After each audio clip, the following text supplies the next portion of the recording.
总算醒了，昨夜可把婢子吓坏了。老君保佑，老君保佑！天刚亮，您饿不饿？婢子在小厨房温了菜羹，这就给您端来，可好？去盛吧。好嘞，您稍坐，婢子去就来。算算时间，袁家的人今日便会来接我。谁若伸手回我，我便先断其双手；谁想我死，我就先送他去见阎君。赖大、二春，问清楚没？这破路到底怎么走？嬷嬷，赖大说刚才走岔了路，得从前面拐弯上山，再走2里路就到道观了。那还磨蹭什么？已经比预期晚了3天，务必天黑前赶到。若耽误了主母的大事，回去我扒了你们的皮！是。赖大说，嬷嬷吩咐天黑前必须赶到道观。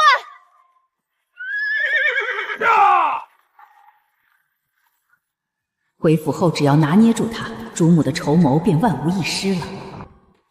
这是你母亲房中的嬷嬷。青黑二气纠缠，晦暗凝滞。上一世我道行太浅，竟没看穿这副老实皮囊底下藏着这般奸猾算计的嘴脸。嬷嬷，这张脸简直和那位一模一样。你何事？没什么。老奴乍见三娘子出落得如此清丽出尘，一时看呆了眼。老奴带我家娘子多谢真人。看来西姨的劫难就在洛阳袁家。三娘子，这破车颠得我骨头都快散架了，50都要吐出来了。家中嫡女乘坐奴仆马车返回洛阳，如果让有心之人知晓，不知沈氏该如何应对族中长辈的责难。出门在外，莫要招摇。从现在起，没有我的允许，不许牵连。若让他顺利到了洛阳，整个袁家都要跟着陪葬。求援信已连夜送去洛阳，等接应的人一到，必须在路上划花那讨债鬼的脸。三娘子，客房妥了，嬷嬷让您上楼歇息。好，死水不留瓶，又是傍晚时分，正是阴气凝结之象。柳枝屏蔽水，杀机已至。看来这趟汴河之行真是危机重重，青绿交缠，这是生机未绝。看什么看？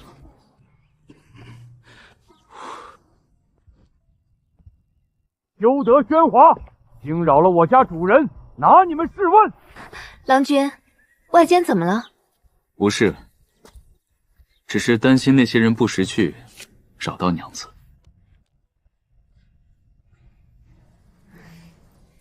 预示梦里，我名义上的母亲雇人杀我，甚至动用邪术，而此时已有身孕的高张氏受我牵累，一尸两命。他或将因我而死，这份因果报应理应由我尽数承担。冉竹，去隔壁让李嬷嬷的人送一瓮井水上来，就说我要用，你去盯着，务必要现打的井水。哎，井下暗流与汴河水相融，且又隔绝污秽，推算出的生机最是准确。奴婢盯着二春姐姐打的井水。三娘子，我伺候您。不用。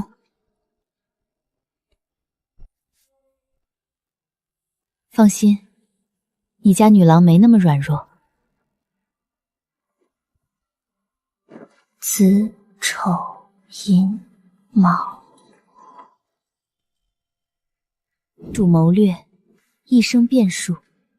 上苍慈悲，还是留下了一线生机。冉竹，随我下楼。是。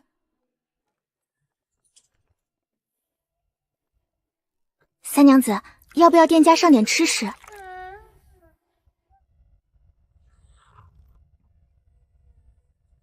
不用。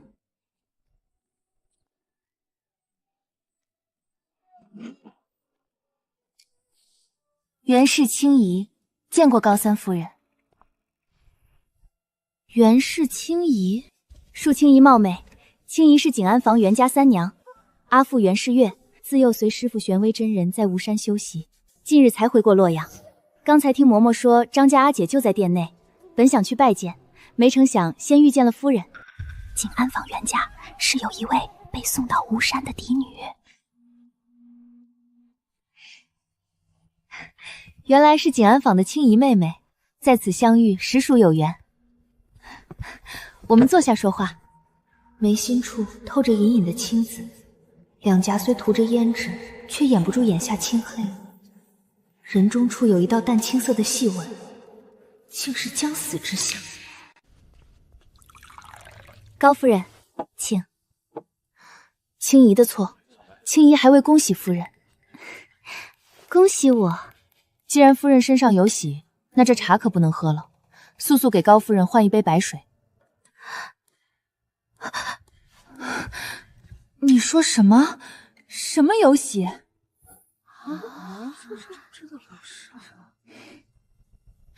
袁小娘子，您万万不可乱说。夫人见谅，青姨自小随师傅入道习医，对面相医理有些浅薄见解。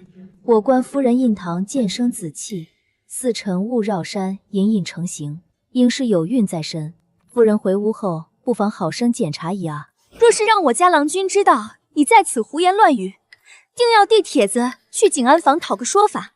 我家娘子新婚，尚未满3月，您仅是一眼就看出，可真是个奇人。喂，我家女郎好心提醒，你们竟然如此无礼！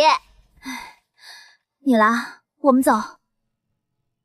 夏草秋艳，多嘴，我教你们的规矩呢。夫人最近身体应该与往日不同，夜里多梦，下腹坠胀。关夫人面相最近心火较旺，月事确实推迟了2日。今早下腹痛，还以为是郎君太过鲁莽。袁家妹妹，此话当真？高夫人如有疑问，可让随行医女仔细复诊。不过，夫人最近几日务必卧床静养，切勿劳神。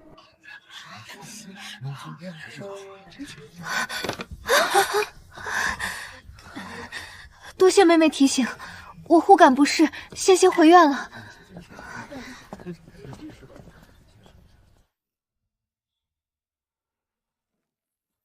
出门前还好好的，是谁冲撞了娘子？郎君息怒，都是婢子们的错。阿郎，我没事。郎君，是景安坊袁家那个去雾山的女冠，她对娘子说，还不快说！她说娘子腹中有异状。景安坊袁家，对方最好祈祷拒绝失真。若敢在我面前装神弄鬼，我必让袁家付出代价。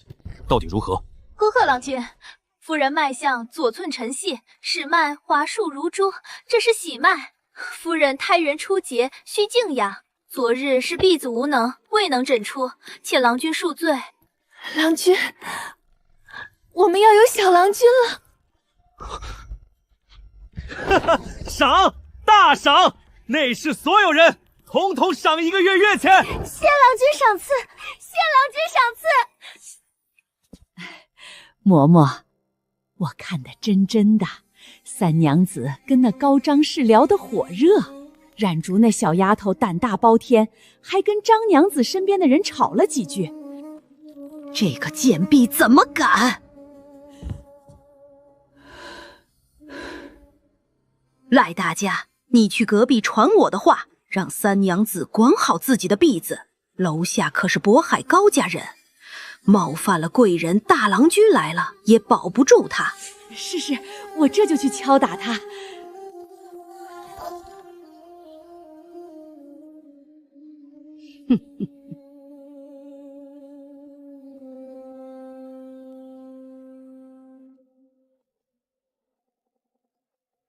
三娘子再不受宠，那也是袁家嫡女，我一个粗使婆婆出什么头？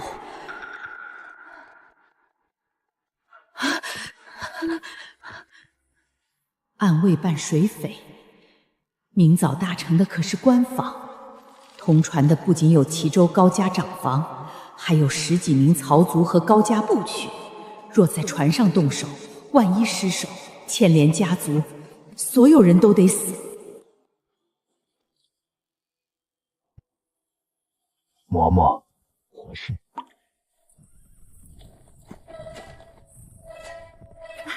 袁三娘子，你们收拾好了。三娘子身边只带了这一个婢子，嬷嬷他们还在楼上收拾，我等得无聊，便先下楼走动。护卫如此森严，若是寻常水匪，连靠近曹船的机会都没有。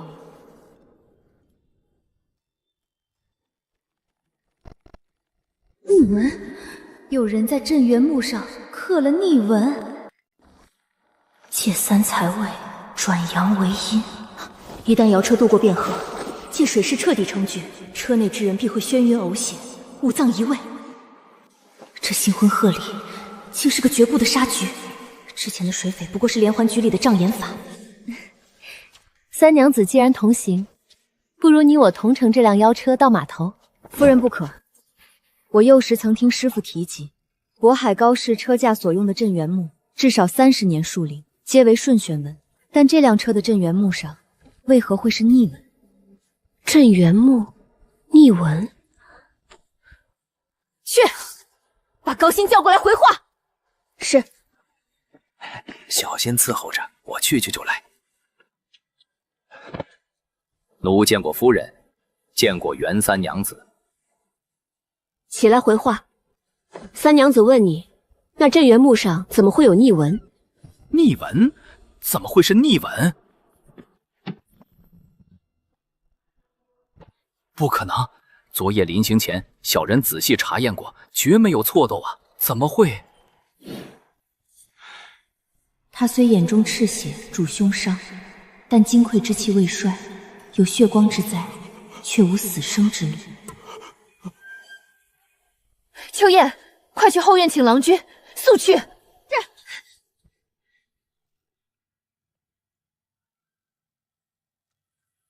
郎君，是逆纹，这镇元木被人做了手脚。之前夫人的事，幸得袁三娘子及时示警，高某感激不尽。不知三娘子对这偏门邪术可有破解之道？高家必有厚报。高郎君言重，我需先看上一看。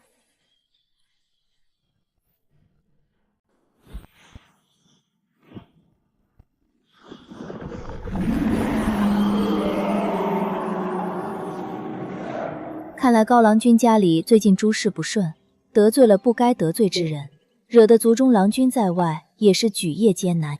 千年阴湿水，幕后之人好大的手笔，这是要彻底截断你渤海高家的气运。请三娘子赐教。这木头在双重阴极之时，用千年阴湿水浸泡了足足100日，若非你们临行前祭祖，带了几分祖上福德压制，根本走不到这里。所幸车还没过汴河，一旦镇元木上的阴气遇水，便会形成阴风漩涡，到时方圆2里内的活物非死即伤。恳请三娘子出手，高某必有重谢。可一试。冉竹，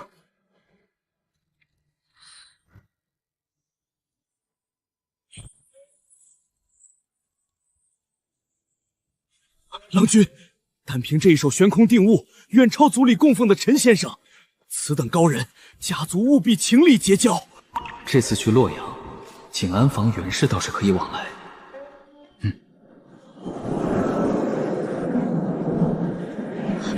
郎君，郎君！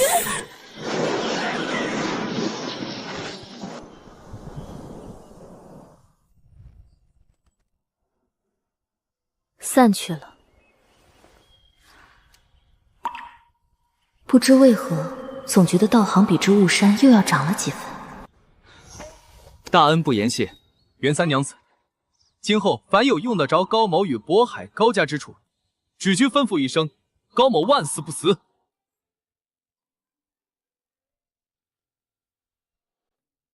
这么点小事都做不好，我要你们有什么用？高郎君、高夫人，家中奴才不知礼数，轻宜先行告退。三娘子请，等上船后，我与娘子做东宴请三娘子，以表谢意。高郎君、高夫人，有句话不知当讲不当讲。三娘子请直言。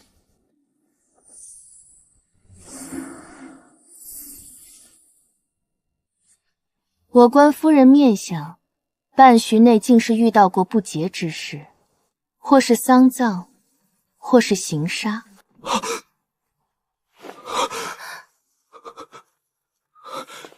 月初，我带娘子郊外游玩，突遇一伙流匪，当时死伤不少，娘子受了惊，夜里还起了热。高夫人怀胎不足3月，本应避天地煞气，可惜那日沾了晦气，导致煞气冲撞。恰逢此处又是阴阳交争之地，夫人应有一劫在水中，此劫将关乎夫人今后是否顺遂平安。高郎君还是彻查一番的好。此后几天都在船上，在水里动手，可比在陆地上方便得多。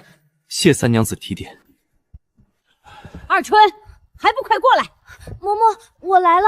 外边好像什么热闹都敢凑，出门才几天就忘了规矩了。嬷嬷，我没有，您饶了我吧。嬷嬷，还不住手！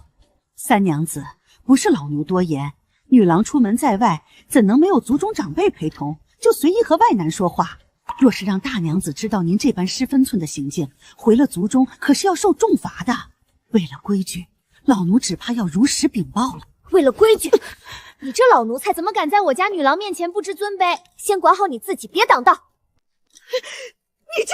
李嬷嬷还是抓紧时间吧，耽误了登船，误了你家主子交代的事，不知嬷嬷该怎么向他交代。贱婢，死丫头，还不快去问问掌柜的，到底花了多少银子？三娘子，刚从船娘那买的红绫，新鲜的很，婢子剥了给您尝尝。红釉初烧，去秽净身，竟是水火既济之效。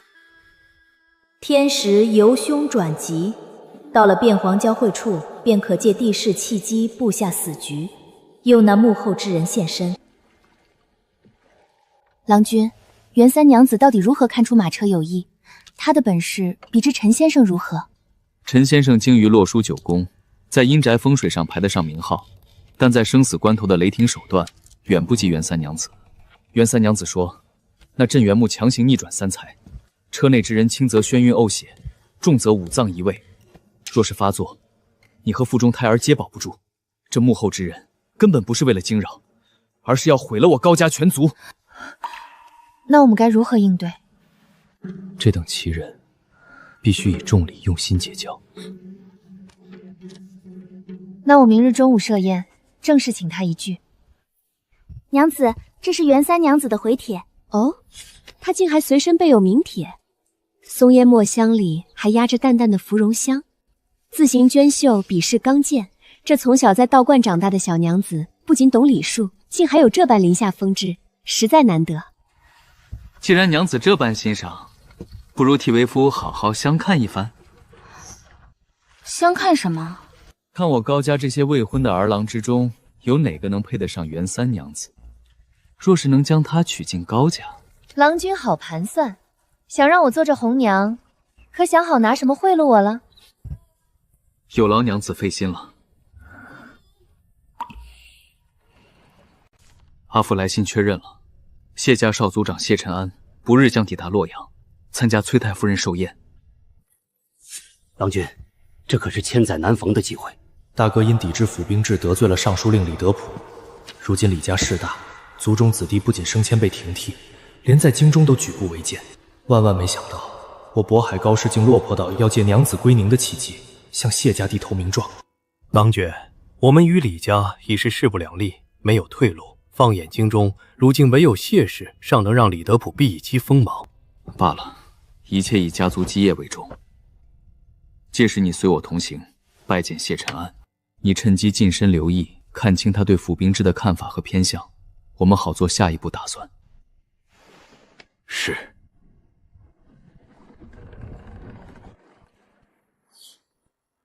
这艘船归河南道节度使崔明远管辖，连袁家都不敢得罪他。若在船上动手，一旦失手被抓，那就是杀头的大罪。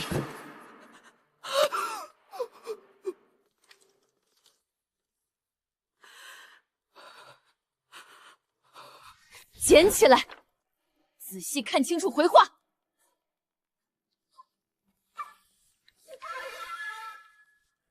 禀娘子，船上的小女郎与画中的王崔氏有6、7分相像，不过那小女郎的五官看着还要更精致些。当年那件事，我早已没了退路。若让京中知道这秘密暴露，以沈敏清掌控太原王室内宅的狠辣手段，他定会先灭了我这个亲妹妹的口。沈西，你拿着我的手令，带上沈北等10人，3日内务必赶到汴皇入口。娘子，这万一被察觉，三娘子该如何处理？而且高家暗卫可不是吃素的，一旦暴露，那就直接杀了。遵命。娘子，那艘船上还有回门的高张氏，若张大娘子已经见了那丫头，咱们可就有麻烦了。这场泼天富贵还没到手，就已经烫手了，但我绝不会坐以待毙。你打算怎么做？我已经安排人去洛阳道散播消息，谎称那艘曹船上运着巩义陈氏返乡的80%家财，全是金银字画。您是要引刘匪劫船？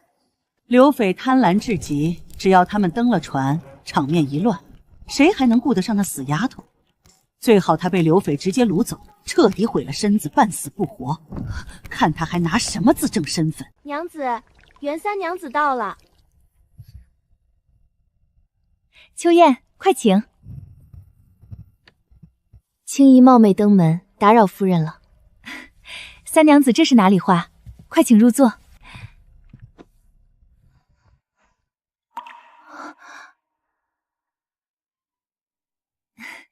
洛阳城里，我还从未见过三娘子这样气度容色的女郎，一时竟看呆了。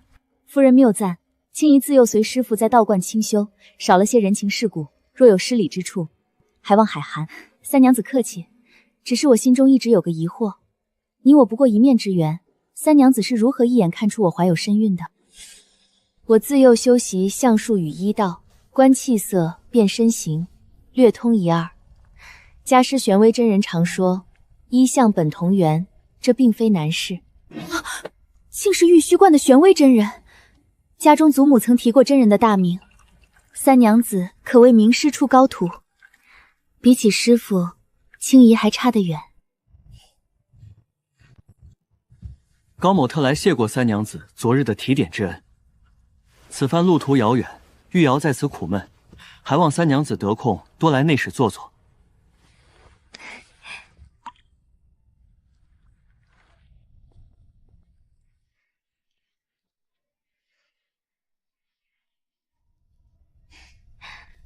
郎君，随我来看个东西。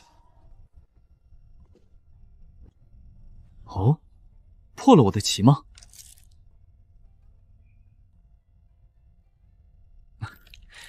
娘子这步棋当真是绝处逢生，为夫甘拜下风。这可不是我下的，白日里袁三娘子随意扫了一眼，便落了这一子。只凭一子便破了我的局，此等棋风，竟比祖父还要强横几分。郎君在想什么？我在想，必须尽快修书一封给祖父。袁三娘子这般品貌才智，寻常人留不住，得让祖父盘算盘算，祖宗适龄的子弟里，究竟有没有能配得上她的。郎君，蒙二说您找我。老先生，可记得前几日袁三娘子说夫人还有一劫未应？郎君，您怀疑在此处水域会有变数？从这里到洛口没有一处官方驿站，水下暗礁密布，若在此设伏，属下也是如此猜想。娘子若有劫，80%在今夜，吩咐下去，守卫由单纯赶路，暂为暗中设伏。今夜等贼人自投罗网。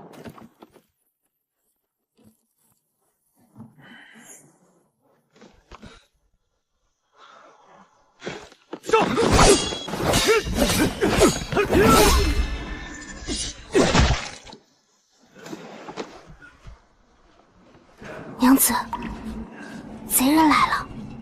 无事。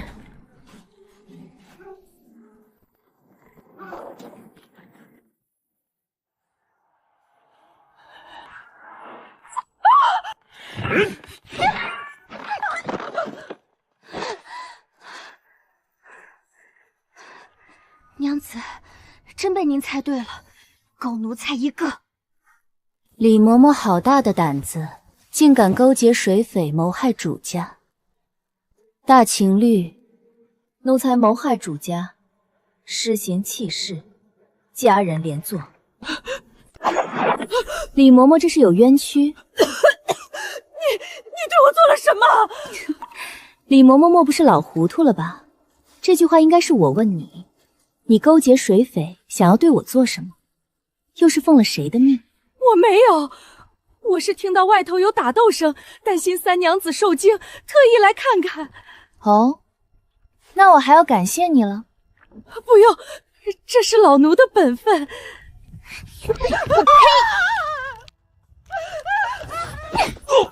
厚颜无耻的奴才，找死！死到临头还敢胡说！娘子，我们明天下船就回吴山。为何回吴山？他们这么怕我回洛阳，那我偏要回景安坊，问问我那好阿娘到底有什么深仇大恨要追杀我，或者她根本不是我亲娘。没有，不是娘子。若你没说谎，这缕问心便毫无作用；若你心藏阴私，每逢子时便会遭以咬蚀骨之痛，直到吐出真话为止。冉竹，把这两人丢给高郎君，看看是他嘴硬，还是高家侍卫的手段高。是，娘子。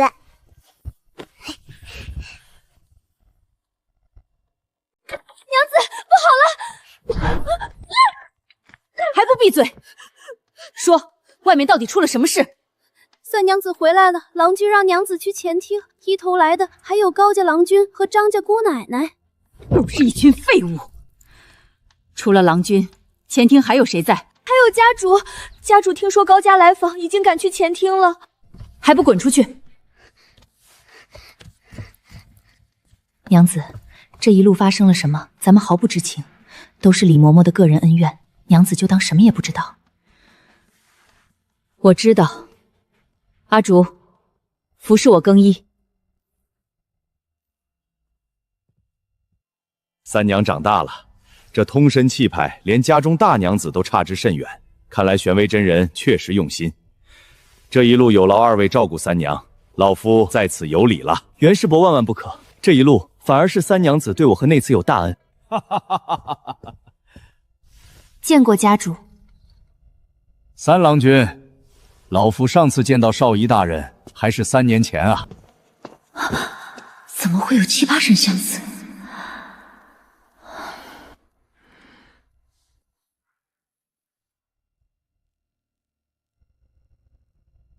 三娘子莫不是一点规矩都不知，见到母亲不知上前行礼？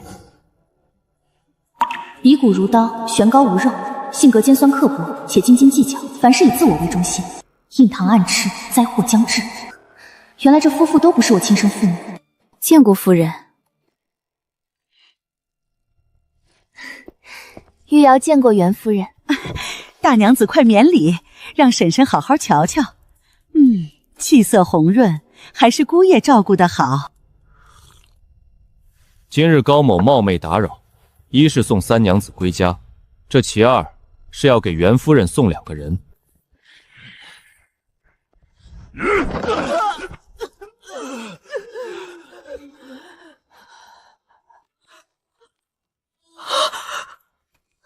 李嬷嬷，三郎君，这是夫人院里的嬷嬷，李嬷嬷是冒犯了贤伉俪，还是三娘子惹出的祸事？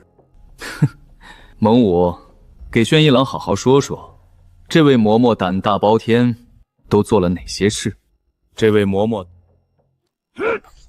贱奴，你吃了雄心豹子胆，竟敢勾结匪徒！主子，老奴冤枉啊！老奴是听见楼下有贼人上船，特意去保护三娘子的，谁知竟被污蔑成匪徒一伙。三娘子，李嬷嬷所言当真？袁夫人，不用质疑袁三娘子，人是我审的，证词是我的人记录的，整个过程袁三娘子碰都没碰过这个满口胡言的奴才。怎么会？三娘是我嫡亲女儿，我自是信她。只是这奴才服侍我多年，万万做不出背主的事，是不是受刑不过，被人恐吓所致？是，老奴害怕，老奴受不了这鞭子，万不得已才胡言乱语，都是老奴贪生怕死，胡说八道。这还有个同伙，当时可是跟你一起被抓的。你想好了再说。老奴根本不认识他。那你为何跟他同时出现在我房间？是他跟在老奴身后，老奴毫不知情。袁世伯，这种满嘴谎话的奴才，若是放在我们张家，早就拖出去打死了，还容得他在这儿诋毁主子？袁同，还不把这个贱奴拖下去！且慢，西姨还有句话想问。三娘子，此处不是你一个小娘子说话的地方。阿竹，送三娘子回后院休息。三娘子，请随奴婢回院。袁婶婶，总得让三娘子把话说完，才能把事情弄清楚，免得落人口实。三娘子，你有什么委屈尽管说，我相信袁世伯和袁婶婶定不会让你受委屈。我想问问李嬷嬷，那夜你闯入我卧房，说我并非袁夫人亲生女，是何意？一派胡言！难道说真有隐情？三娘子，老奴到底怎么得罪你了？你要给老奴泼这种脏水？不过三娘子与袁世伯、袁婶婶长得确实不像，这奴才怕不是隐瞒了什么见不得人的恶事。高郎君，到主人家做客，说话还是要注意分寸。阿竹，三娘子惊吓过度，暂且回后院歇息。三娘子，恕老奴无礼了。回答不出，软的不行就要硬来。我与夫人和袁郎君二人神不相应，气不相投，主骨无成，五官更无一处交集。看来李嬷嬷说的没错，我与你以及袁家没有任何血脉关系。李嬷嬷，你最好老实交代，到底偷了哪户人家，什么目的？答案如果让我满意，我饶你痛快去死。不是我说的，我什么都没说，夫人，我没说。只有以死谢罪，才能保住我一家老小。二郎，还不看住你媳妇儿？这其中到底有你的手脚？到现在，难道你还看不明白吗？李嬷嬷已被屈打成招，不堪受辱自尽。三娘，你为了泄愤，竟逼死母亲身边的忠仆，心肠未免过于歹毒了。这些年你在吴山修了什么心境？高郎君、高夫人，我房中的嬷嬷已被你们逼死，就不送二位了。二位请吧。倒是我夫妇的错了。既然这奴才的死是因我夫妇引起，那我和娘子更不能走。大人，袁世伯，您二位觉得如何？李嬷嬷既然因私欲以死谢罪，三娘就先回后院，此事容后再议，如何？袁大人，若是未见沈夫人，我尚且对李嬷嬷言行心中存疑。如今见过她夫妻二人之后，心下反而安定坦然。沈夫人，你父母宫塌陷，父母早逝，姐妹会因家族利益反目，还有极恶宫带赤丝，这是身负血念，有杀亲因果。你手段狠辣恶毒，简直枉为人女。逆命之相，违贵之格，你冒领身份暂得富贵，终会因根基虚假而败露。袁夫人，你连你自己都不是。三娘，你这是妖言惑众。袁夫人，你不会忘了，我师从玄微真人，习得几分观相之术，算你前尘往事，倒也轻松。你到底想要做什么？三娘子，你如此对待亲生母亲，会遭天打雷劈的。嬷嬷这话倒是提醒我了。天打雷劈这等重事，确实该应在害人性命的奸佞之人身上。只是不知窃据别人的母亲之位，害得别人骨肉分离，这天雷该劈向何人？这其中莫不是有什么误会？既然你非要打破砂锅问到底，那我就如实相告：我当年难产，孩子没活下来，你不过是我捡来的弃婴，养你一场已是天大的恩情。没想到你当真是一头养不熟的白眼狼。到底是偷来还是捡来，都是你一人在说。刚才你们还信誓旦旦说我是嫡亲骨肉，忤逆亲母要遭报应。现在你们说的话，我一个字也不信。郎君，我猜三娘子是被偷的。竟然敢混淆我袁家的血脉！袁家血脉很稀罕吗？如果不是配合阿姐，我根本不会抱这个祸害回来。冉竹，去把行李收拾好，我们出去找家客栈暂时住下。你要去哪儿？无论如何，我也养育了你16年，你就这么报答我？你是如何养育了我？是丢到道观任我自生自灭，还是包藏祸心，无时无刻想要毁了我？若不是我养着你，你早饿死了。如今倒学会反咬一口了。我奉师尊之命，今日会回上京城一趟。沈昭，属下在。伺候三娘子回后院，没有我的允许，任何人不许进出，务必给我看好三娘子。袁夫人，不可！让侍卫对未出阁的小娘子动手，你要毁了三娘子的名节吗？高夫人，这是我袁家的家事。娘子，要相信三娘子。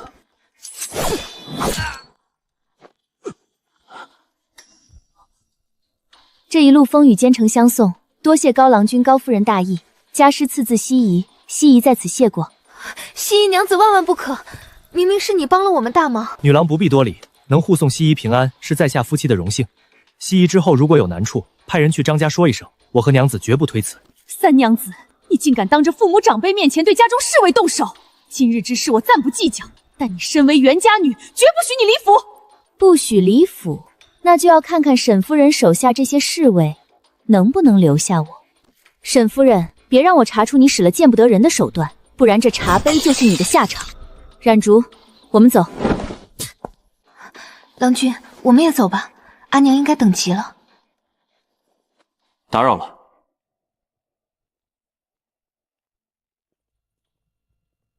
沈氏，我不管你在人后做了多少恶事，但你若敢把我袁家拖入你沈家的私人恩怨，哪怕我拼着这王府司马不要，也必让你沈敏如身败名裂。二郎，仔细查清17年前沈氏到底做了什么，还有三娘子的身世。如果沈氏真行了恶事，立刻休了这妇人。袁世月，你敢？你不会真以为你的轩逸朗是靠自己本事得来？如果没有我姑姑和阿姐，你不过是个毫无建树的嫡次子。今日我便与你们挑明了，三娘子这事儿从头至尾都是我阿姐沈敏清一手安排。好大的胆子！你们沈氏姐妹怎么敢祸害到我袁家？17年前，王崔氏和沈敏清结下恩怨。如果是王崔氏，那现在养在王氏身边的孩子，难道是真正的三娘子？若被太原王氏追责，袁家岂有活路？袁世月，你可知晓此事？阿父，儿不知啊！阿父，儿这就去查，绝不能让这毒妇拖累了袁家。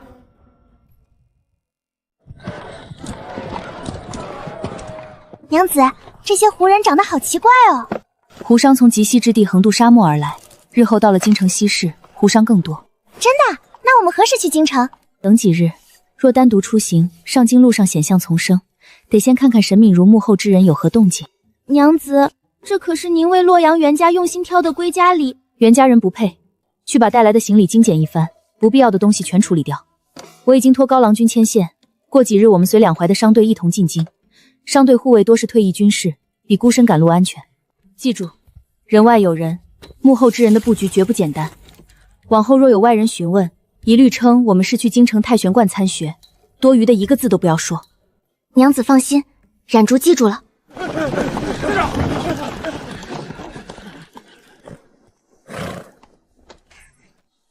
你回去。娘子，楼下就是一个十足十的莽夫。莽夫是持刀侍卫，那你可得小心了。冉竹，山下不论是人心还是规矩，都与道观不同。人命对于某些权贵而言，犹如蝼蚁，万不可随心所欲。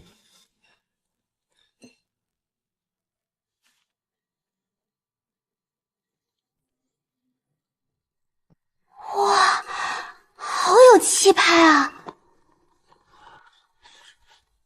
老儿，这是谁来洛阳？这么大排场？乡下来的，难怪不知。这是谢大人的车马要进城，府衙提前做好安排。老儿，可是谢承安谢大人。快看，这就是谢大人的轿子！有生之年，小生有幸能瞻仰谢大人那篇政论，小生死而无憾。别挤，都别挤了，都想找死！我看谁敢挤，再挤统统都押到衙门。阿青，大人，奴在。让黑羽卫收好武器，速速通过。吩咐衙役尽快恢复这条街的正常秩序，别扰了百姓正常出行。大人，我这就去吩咐。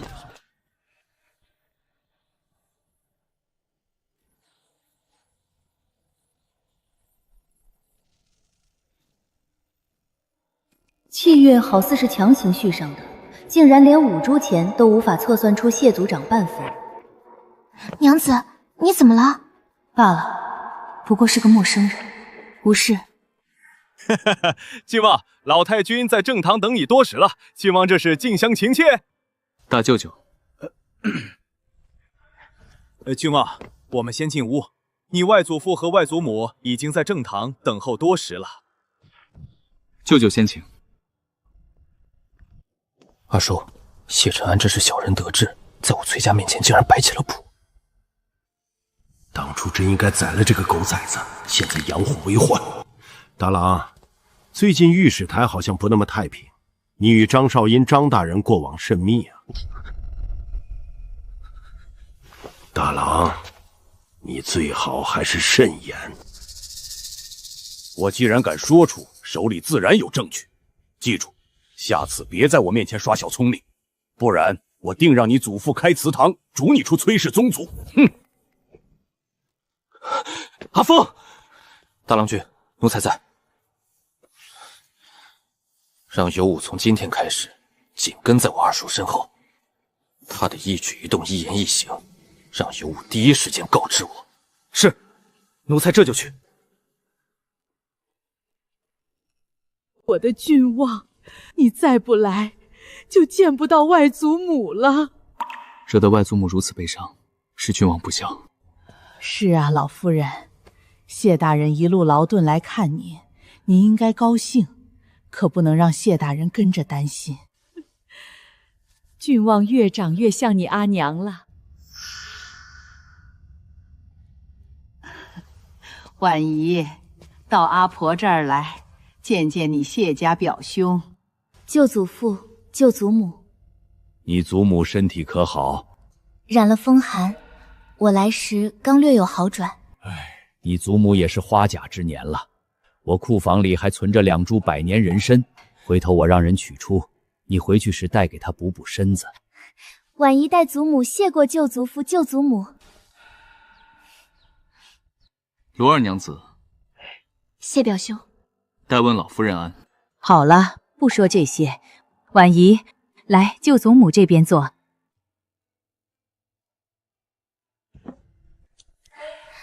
郡王啊，你应该还记得婉仪表妹吧？小时候你最喜欢带着她上书堂，崔家那些个调皮小子惹到婉仪，全是你替她出头。我可记得，那时的婉仪就喜欢跟在郡王身后，寸步不离呢。可不是嘛，这看过去真是郎才女貌，天作之合啊！郡王啊，你今年已经20有5了，若不是守孝，也不会至今未成亲。这几年，你外祖父和外祖母为了你的亲事，那可是操碎了心，每每提到都是叹息不止啊。有劳伯祖母挂心，只是婚嫁之事，非同儿戏。郡王于仕途上尚未立稳脚跟，实不敢耽搁其他好姑娘。郡王这是不愿再与崔家有其他关系，他早已不需要崔家的荫庇，而崔家却是后继无力。崔谢两家走到今天这一步，也源于我的放任啊。郡王，别嫌伯祖母唠叨，你这年纪错过了。外祖父、外祖母，郡王连日赶路，略感疲惫，先暂时告退。叔祖母若得闲，不妨多关心七叔，看七叔在外是不是又惹了什么麻烦事。什么？简直是！大哥大嫂，你们看看，谢承安现在位高权重，可我好歹是长辈，我一心为谢承安好，这分明是记恨上我们崔家了。弟妹消消气，郡王舟车劳顿，说话直了些。你们先回去，晚上的接风宴都记得参加。没教养的家伙！谢承安那番话到底是有意还是无意？难道说他此次回来并不单纯，还是说他想探究什么？二弟妹，七郎最近在忙些什么？大哥，您不会是信了郡王瞎说的话吧？您是知道的，七郎最是乖巧听话，连安王殿下对七郎都是赞誉有加。最好如此。二弟妹，郡王从不会危言耸听，郡王既然提点了，那七郎肯定是有疏漏。去吧，让老二晚上一起过来。陛下疑心极重，留而不发。若二房真敢在眼皮子底下兴风作浪，必定牵连全族。若真有祸端，别怪我大义灭亲。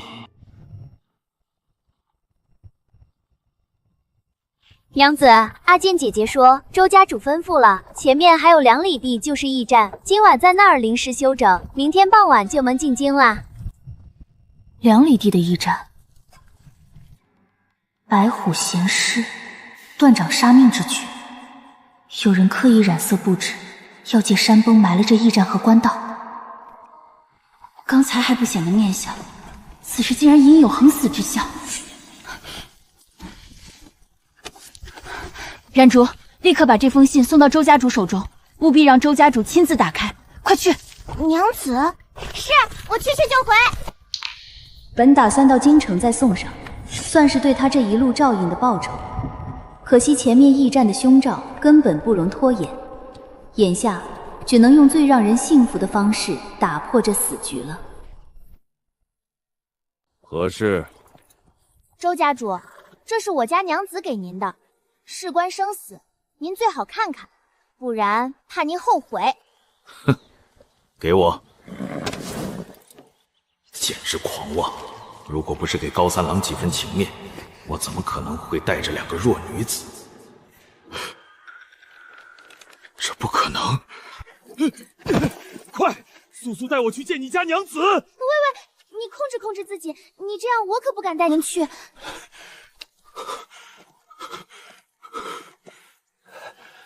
抱歉，刚才是我唐突，麻烦带我去见你家娘子可好？冉竹，请周家主上前一叙。最好不要欺骗我，不然哪怕是高三郎的面子我也不会给。袁娘子，你信上写左眉峰藏墨珠，右垂剑赤珠如血，到底是何意？意思是，我知道你娘子与大郎身在何处。你没有骗我。周家大郎头顶是否有3旋如窝？对，是大郎没错，请袁娘子救我周家。论相术，我家娘子绝对是世间仅有。周夫人和小郎君目前生活虽困苦，却无生命之忧。现在你还是担心一下自己和你家主子的性命。再过1个时辰，你我还有谢家主都会有血光之灾，所有人非死即伤。什么？周某不懂袁娘子所言何意？袁娘子难道不是要告知我夫人和大郎去向吗？是也不是。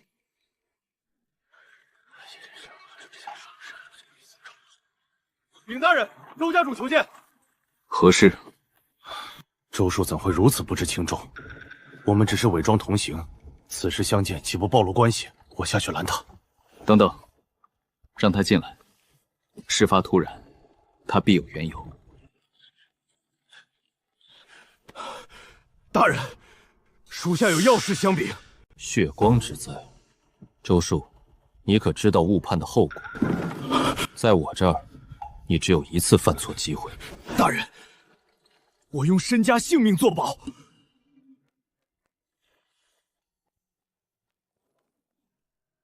家主，驿站正前方主峰西侧有人为崩裂巨岩，巨石上的血迹不超过2天，且驿站有1名义夫5日前刚换上。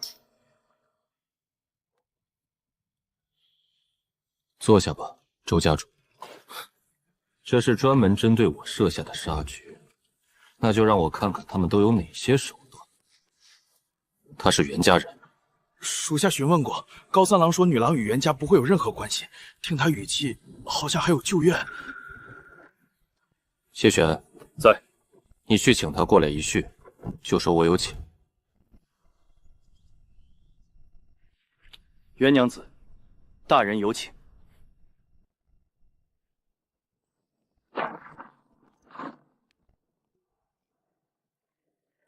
昔已见过谢大人。坐吧。蜥蜴娘子对眼前的困局有何破解之道？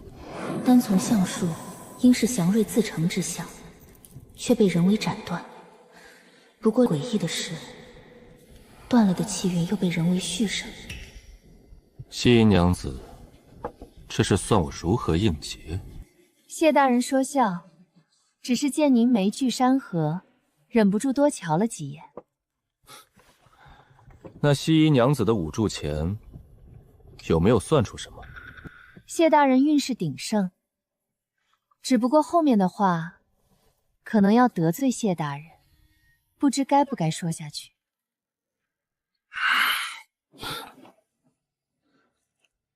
蜥蜴娘子都在做了，何谈什么该不该说？谢某倒是想听听什么害言，竟然让蜥蜴娘子如此。那西夷冒犯了，不知谢大人10年前遇到过什么机缘？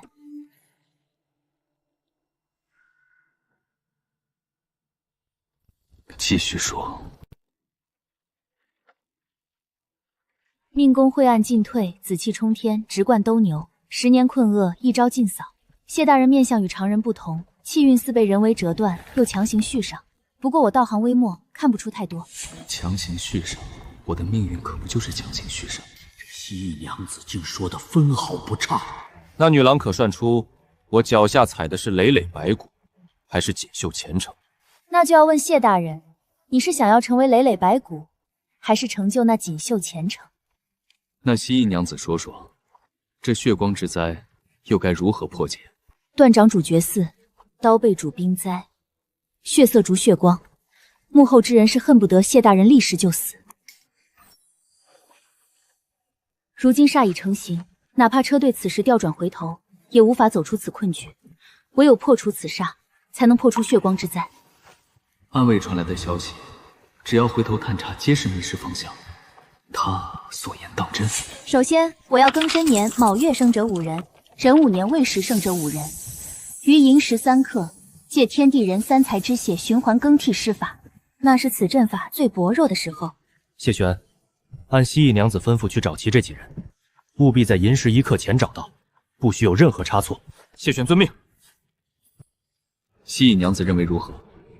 我这边没有问题，这段时间好不容易修炼的元气，怕是又要消耗大半了。只希望这破局之人不要让我失望。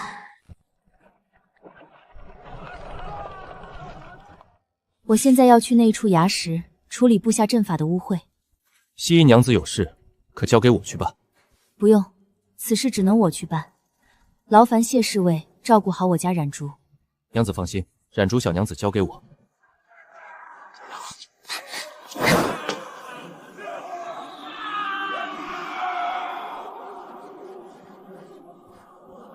竟然用同宗同源的童男童女做血祭，畜生！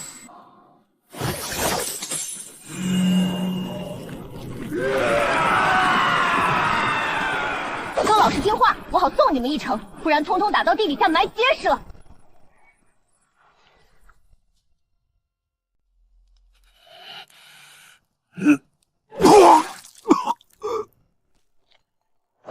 是谁坏我根基？到底是谁？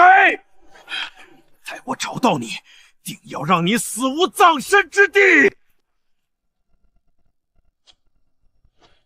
现在听我号令，辛申年卯月生5人立于艮位，取中指血浸在铜钱阳面；逢这年未月生5人，现在走进戌位，以额血点钱孔。这究竟是什么？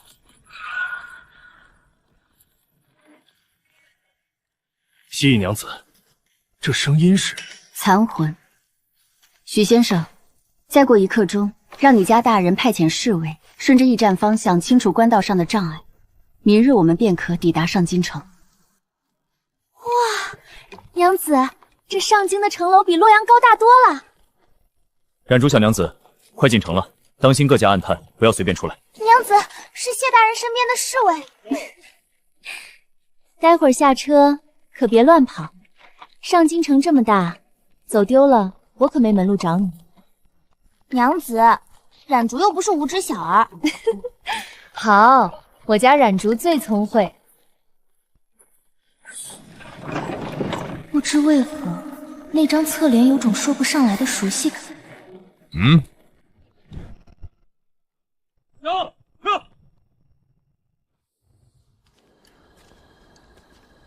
那张侧脸像极了院内那位被冷落的国公夫人。兰姐姐，怎么了？没事。婉红，你觉得夫人和沈娘子谁更得国公爷喜欢？当然是沈娘子。不然国公爷怎么会让沈娘子主持家务，执掌钟馗？这不是明着打夫人的脸吗？我根据周家主和尊夫人八字推算过，尊夫人与令郎当前居住在上京城朝北方向300里的临水小镇，陋巷深处，院中有一棵老槐树遮蔽大半屋檐。周家主寻亲时，切记一路向北，走官道，留意逢水巷、旧桥与槐树遮掩之处。长卿谢西姨娘子大恩。不必多礼，我说过，这一路多亏周家主庇护，我们两清了。不，我所做的不及西姨娘子一分。周家主明日午时一刻在此等候，我会让冉竹送一枚北斗符，可助寻亲之路破迷开案，必能让周家主找到心中所想。西姨娘子，我这就回住处收拾，即刻出发。无论何时何地，西姨娘子有任何差遣，送个信，周某万死不辞。福州向北的洛郊一带，他明明没出过巫山，竟如亲临般熟悉上京周边的地势。这女郎的道行远比情报里深不可测。这是被发现了。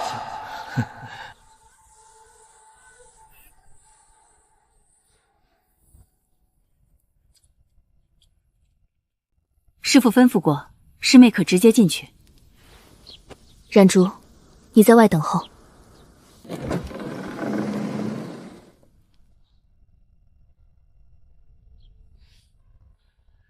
西营叩见玄镜师叔。这张脸像极了当年那人，先皇17年前打压世家留下的旧案，这丫头分明是个大麻烦。先坐下说话。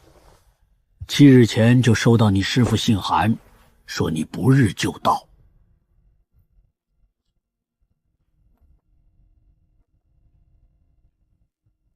师父，师妹用茶。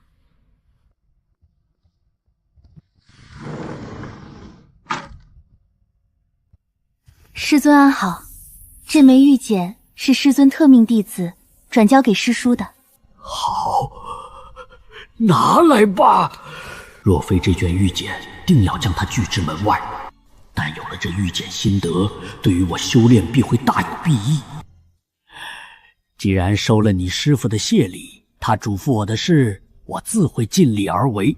只要你在太玄观，我必然护你周全。谢过师叔。行了，我也乏了，你出去找道宁，让他带你下去安置，在关中有什么事找他即可。师叔，西影先行退下。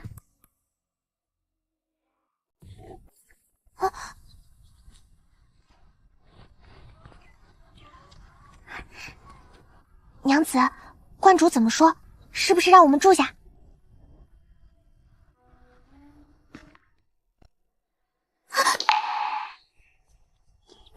观主的眼神真吓人，咱们当真要住在这儿？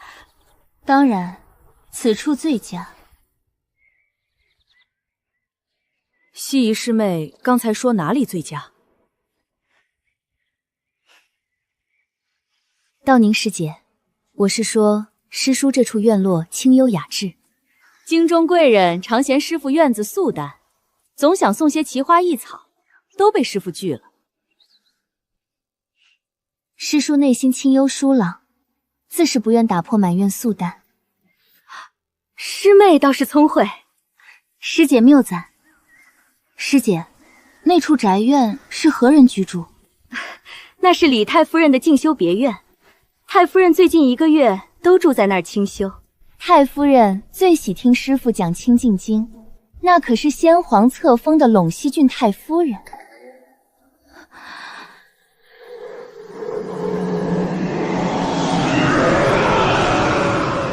陇西郡太夫人，李太夫人听上万年清净经，怕也告慰不了这万千侍者。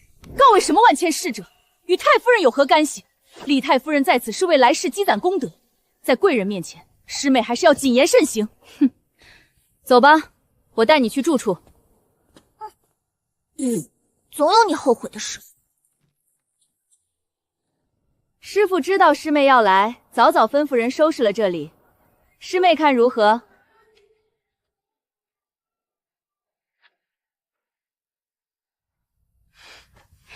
挺好的，西银很喜欢。师妹看看还有什么需要的，缺少的到前面告诉师姐一声。娘子，观主怎么给我们安排这么偏僻的地方？里面只有一张粗木榻。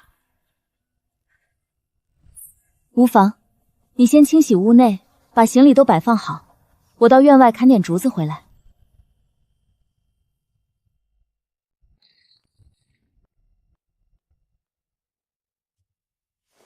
师傅，都安排好了。西隐师妹没什么要求，只是特意打听了李太夫人的宅院。哦，他问了什么？提到太夫人要告慰什么逝者。道宁憨厚的紧，被坑了，估计都不知晓出了什么事。小小年纪倒是警觉，他们要什么就给什么，不可怠慢。其余的别管。是。师门首集记载，初代观主天生一双九幽真瞳，能使凡人不可见的魂灵邪祟，挥手间幻阵崩裂。难道这就是玄真放他独上京城的底气？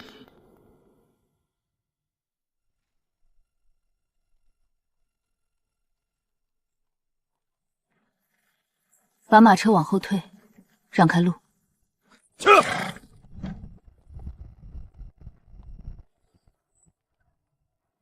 什么人挡着路，冲撞了太夫人，担待得起吗？禀嬷嬷，是太玄观后院的客人，刚巧从角门出来。不用赶了，别吓到太玄观的娇客。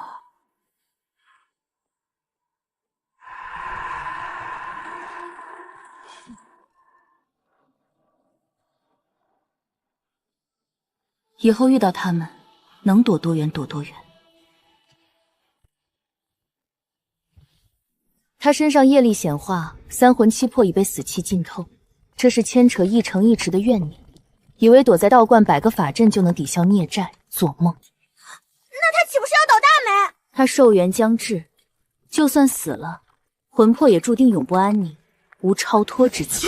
我要是耳背就好了。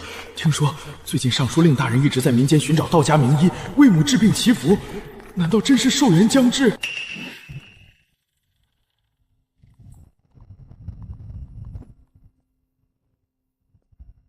恭迎母亲回府。母亲一路劳顿，热汤暖居皆已备好。怪不得郎君到处寻道家奇人来赴，原来这老贫婆要死了。母亲，当心脚下。这次是顾侍郎家中嫡子失踪，下次又会是谁？金兆尹到底在做什么？这已是上京第12起孩童失踪。据说今日早朝官家大怒，已传下圣谕，限期10日内着金吾卫协同京兆府彻查此案，若超期需要问罪。那帮乌合之众，只有官家发难，为保乌纱帽才会去查，不然还不知有多少孩童下落不明。不是被拐，难道是被杀？晋升，过几日你便知晓。从那日在角门见到李家太夫人，他便已是寿元尽绝之象。靠邪术强行遮掩因果，这反噬最多2日便会让他痛不欲生，万鬼失骨。那就太好了，娘子，那我们今日来这酒楼做什么？来看一场大戏。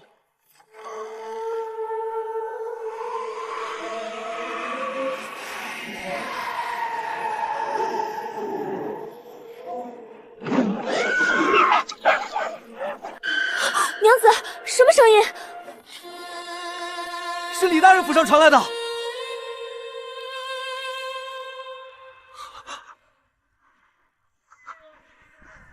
你们快看！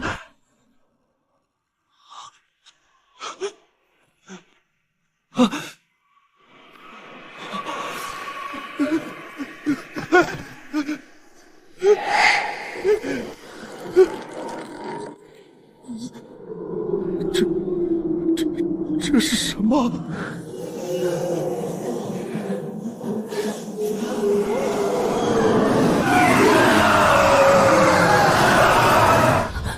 那是谁的宅院？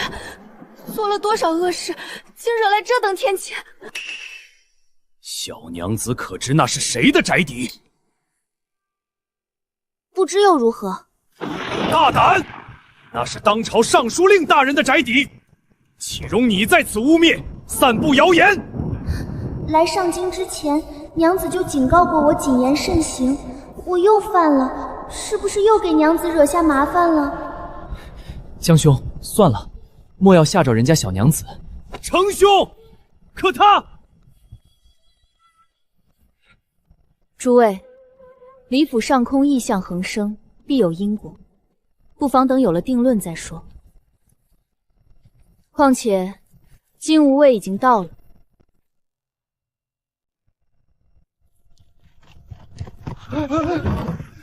汉朝10年，若是因同坊出了疑犯被暂扣资格，前功尽弃啊！这可如何是好？若是礼部彻查，此案与各位无关，只要不出这座酒楼，不去对面归元坊找死，必然无碍。你亦无知女郎，又怎知我等心情？江兄，不可！程某冒犯，敢问女郎为何如此肯定？这么明显的诡异之象，还需要质疑？真是关心则乱，我何必与后宅女郎一般见识？阴阳地脉皆已落定，七方阵法已成，只等夜幕降临，星辰一现，便可入阵收束这股孽者。闭嘴！你为何不进屋伺候阿娘？郎君，快去看看阿娘，阿娘被邪祟缠身，疯了！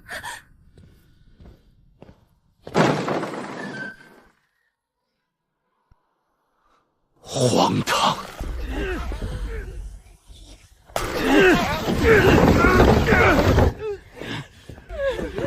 说，你到底做了什么？你家最近到底见了什么人？你们害我，毁了我50年的道行。洪道长，害我阿娘的账稍后再算，现在立刻把我娘恢复正常。让她恢复正常，做梦呢！看到了吗？那都是孽缘，那些冤魂一直都在。冤魂都在等着太夫人，还有你，东城。属下在，看好这个妖道。太夫人有任何差错，我要让洪道长死无葬身之地。属下遵命。欺人太甚！你们怎敢如此辱我？阿娘别怕，儿不会放过害人的人。送太夫人到明晨军，从外封死，让夏嬷嬷陪着太夫人一起。大人饶命啊！大人饶了老奴！想想夏嬷嬷的孙儿和家人。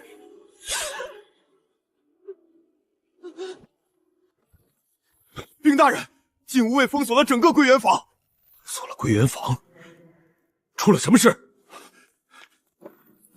大人，您看府邸上空。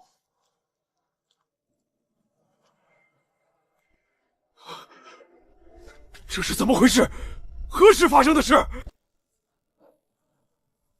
报应到了，我说过了，你们谁都逃不掉。靠山崩塌，家破人亡，李大人帝皇之怒，不知李大人如何躲得过？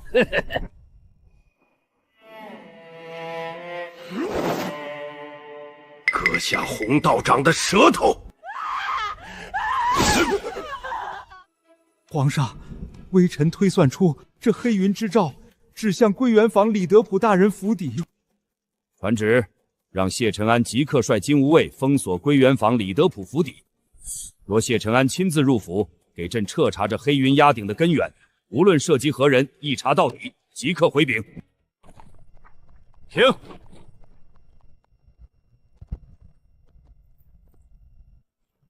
大人，是冉竹小娘子。福源酒楼楼上刚好能一览归元坊全貌。是吗？我们上去看看。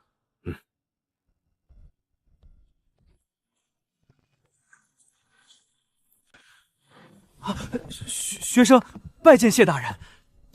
西瀛娘子，又见面了。不知此处是否有人？谢某可否坐下？无人。谢大人请坐。谢大人这是为了归元坊而来。看来西瀛娘子这里有了答案，不知西瀛娘子能否替在下解惑？这尚书府邸上空异状，到底因何原因？谢大人想要知道原因，那谢大人准备好了？早已准备妥当。西瀛娘子请。我家娘子什么时候和谢大人如此默契，说的我一句没懂。那我们先从李尚书府开始。奴才见过谢大人。司天监观测到尚书府上空有邪祟盘踞，偏向市井，此等异状有违天和，恐生妖孽。本官奉圣命前来彻查尚书府异状，且速去禀报李尚书大人前来接旨。奴才这就去。看顾好太夫人，如有任何差错，我唯你是问。是大人，我这就去安排。开中门。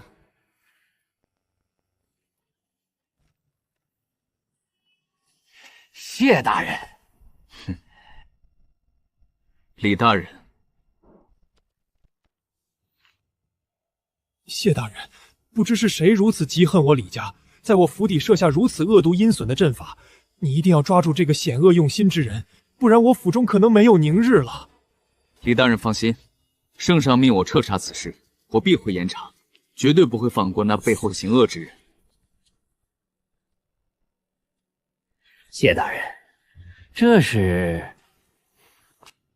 忘了替李大人介绍，这位是西瀛娘子，是我特意请来府中相助于我。没想到谢家这对父子竟然都是痴情种，老的为了个女人死的屈辱。本以为谢家这小子是个狠角色，谁知，也是个蠢货。谢大人好雅兴，那就有劳西瀛娘子了。这黑子气运纠缠极深，甚至牵连国运，想凭此直接拿他，怕是动不了根基，必须找到实证。不知谢大人和这位西瀛娘子需要老夫如何配合？贵府老太君居所在何处？方便带我们去看看？当然方便。谢大人，请。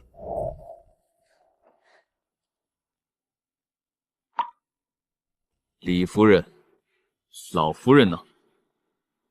婆母今日受了惊吓，刚喝了府医开的药睡下，谢大人见谅。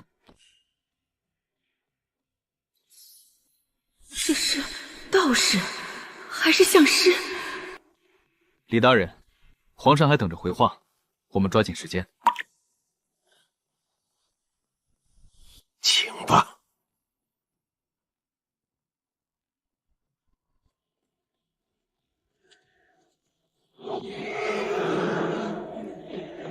哪处有问题？看到正房正对面那处亭台吗？安排人把亭台第3根柱子掀开。谢玄，属下在，去把那处柱子给我掀开。谢大人，你这是何意？为何要回我家宅？圣上既然让我便宜行事，我就得把差事办妥。李大人若不满意，等此事了结，我再同你赔罪。给我拆！是。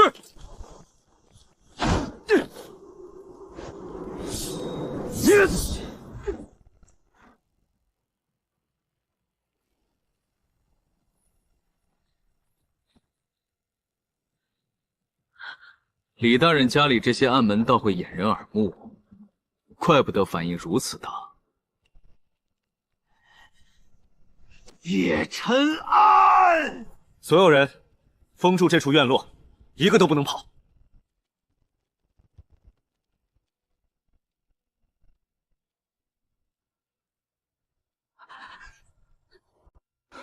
大人，下面是一间地牢，属下在暗室里找到了12个孩童，最大的不过7、8岁，最小的已经走了。拿下李德普，我看谁敢！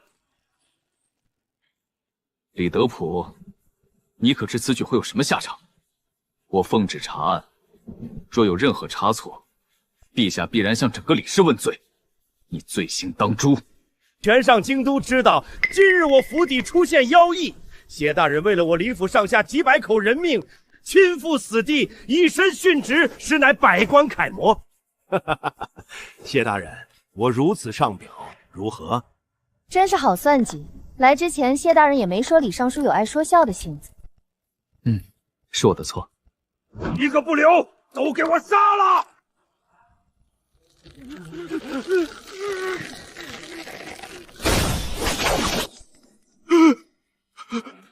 李大人，您看，这妖异并不是您自家圈养的，它何时出现，何时伤人，好像也不是您说了算。谢大人，出现这种失误，李大人又该如何是好？我们这样会不会坏了他的事？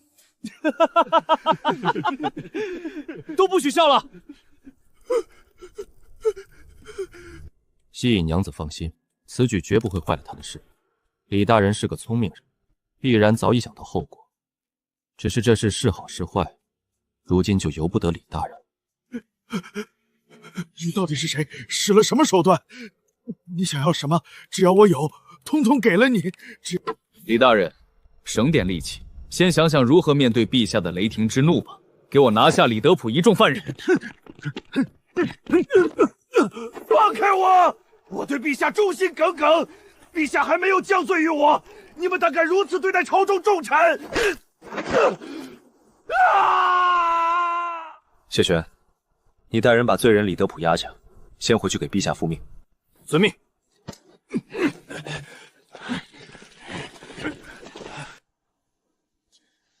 谢过西瀛娘子，刚才多亏了你。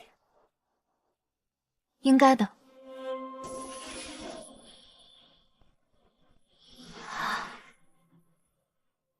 莫非他身上紫气与我修行有异？谢亥，是。把暗室内的孩童全部带出，送医造册，交由京兆尹核查失踪人口。遵命。谢大人，屋内有妖孽，您随属下去看一眼。西瀛娘子，我去其就来。谢大人，我随你一同去。这些孩童身体虽有病弱，却并无大碍。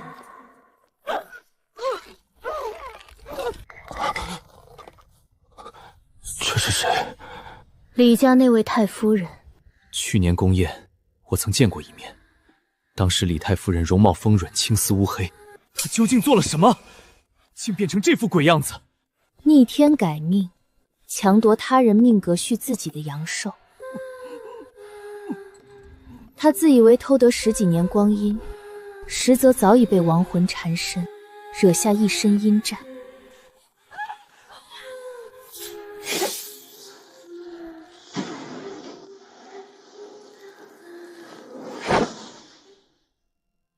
道家讲究惩罚，善恶之报如影随形。他如今每多活一日，魂魄便会被亡魂多折磨一日。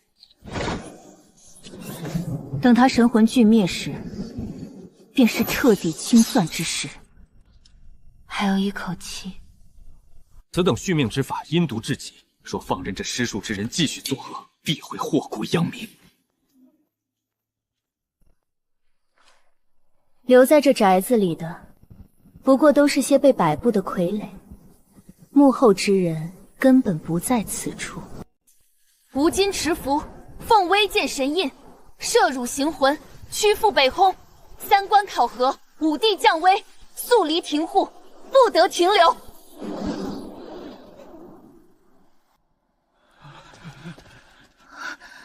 身体好像被掏空了。西瀛娘子可还安好？我让谢亥送你们回去，明日可能还要打扰，到时我吩咐人去接你。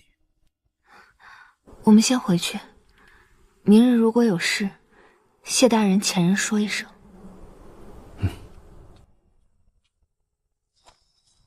皇上，您看，李大人府上的黑云全部消失了。谢大人不愧是我朝能臣。谢中书现在何处？奴才的错，尚书府那边还没有消息传来。启禀陛下，金吾卫指挥使张大人在御书房外求见。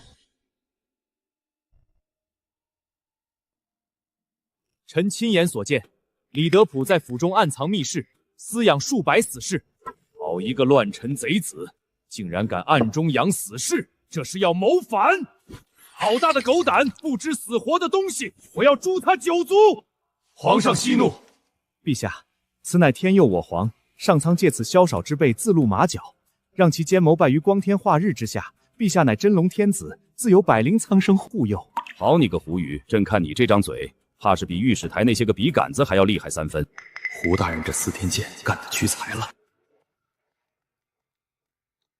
张正昌，你方才提及你亲眼所见，那小娘子仅凭几枚5铢钱，便压住了李家上百暗卫的弓弩，所言当真？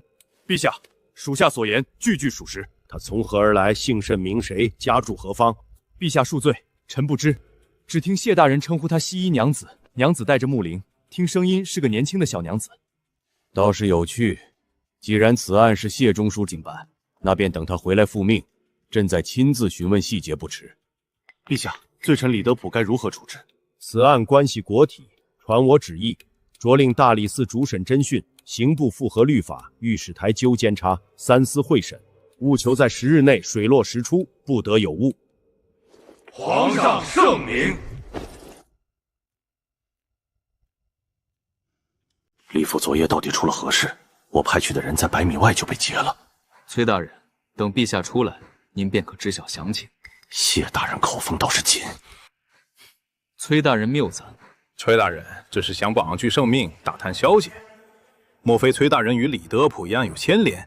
安国公慎言，我怎么听说上月安国公还与李德甫在福运楼畅饮？不知是真是假。当然是假。时辰已到，百官就位。朝会开始，百官静默。臣弹劾尚书令李德普3大罪。准。账册在此，府中管事已招认，画押为证。呈上来。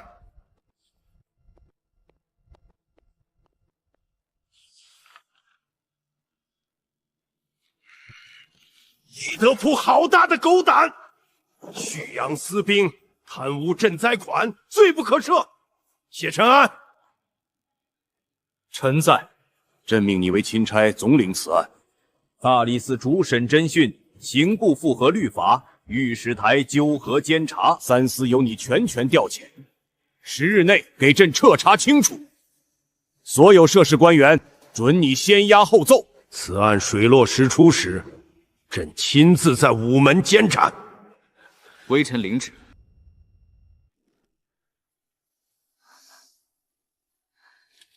娘子，你终于醒了。您睡了差不多有6个时辰，已经喂食了。谢大人那边可有动静？谢大人只说娘子醒后务必通知一声。娘子，我们要不要搬出去？从尚书府一战来看，幕后之人道行不在我之下，长居在此，只怕会给太玄观招来祸端。我手中有银钱，托谢大人寻一处隐蔽的宅院，应该不难。此事容我好好考虑。高伟，跟着谢承安的那个西银娘子，背景查清没有？这朝堂里还不知道有多少人在背后行这些鬼魅之术。陛下息怒，龙武已在殿外候着了。选。叩见陛下。查到什么？禀陛下，西银娘子姓袁，名清怡，是洛阳袁氏嫡女。半月前刚到洛阳，后由齐州高家托周家护送上京。据周家仆人交代，这位袁娘子途中替谢大人处置过妖异之事，谢大人这才与她结识。哼，仅半路相识，谢承安便敢委以重任，看来是个有真本事的。还有呢？他出自福山，师承玄威真人。玄威真人，15年前，玄威真人曾是太后宫中的座上宾。原来是他。龙武，你亲自去洛阳福山，把这袁清仪的底细给朕掘地3尺。遵命。陛下，奴才还有一事。昨日金吾卫无意中听到袁娘子的婢女抱怨，说洛阳袁家曾在京中偷了他家娘子。洛阳袁氏偷孩子，传令龙武，把袁氏和沈氏的旧账一并给朕查个底朝天。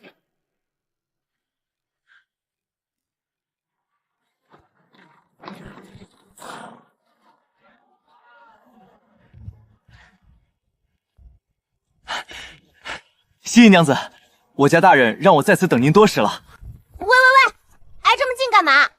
退后！哎，你这小婢女！娘子，随我上楼吧。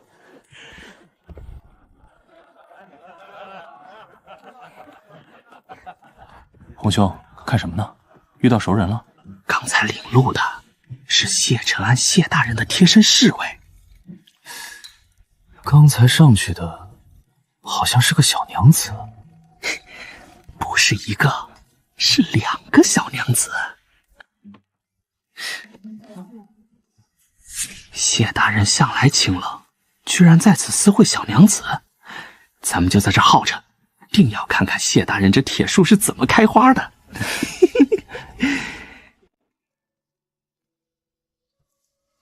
6号雅间的龙井。西姨娘子。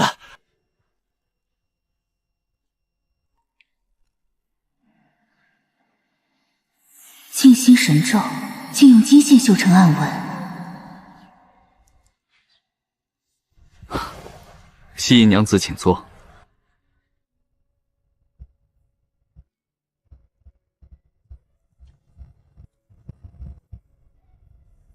今年的顾祝子秋，尝尝看。好喝。等走时给西姨娘子带一包回去。是。尝尝，这是浑羊沫沫，整羊填入香料与糯米烤制，肉质酥烂。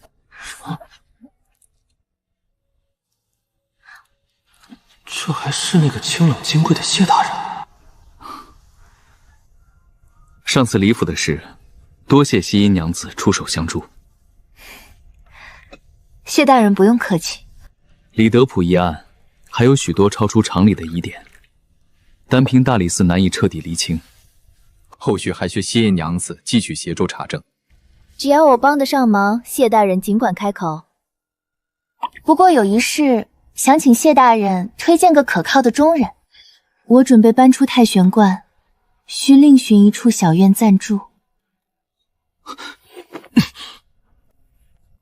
我名下在安兴坊有一间院子，西姨娘子若不介意，随时可搬过去，也方便照应。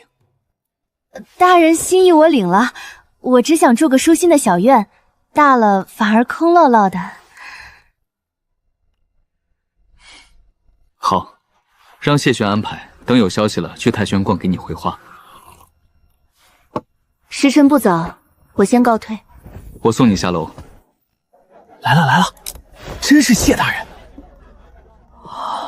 今日不枉此行，你看那小娘子身形气度，必然姿容上佳。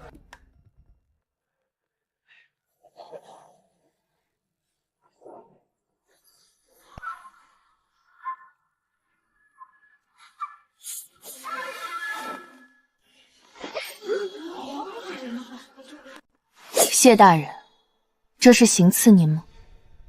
谢嗨！住手！我是济国公府的人，赶紧给我松开！小郎君，快救我！大人，是济国公府王妃墨。都刷起来，封锁酒楼，所有人不得随意离开。谢大人，不必如此吧？哼，我不知这小娘子是大人的人，开个玩笑而已，不过是个助兴的小把戏，哼，何必大动干戈？我就是好奇，这位小娘子怎么带着目力，是不是见不得人？这人是不是有毛病？玩笑，我看这不是玩笑。前几日李德普谋逆一案，还有多名同谋没有抓捕到案。谢玄，属下在。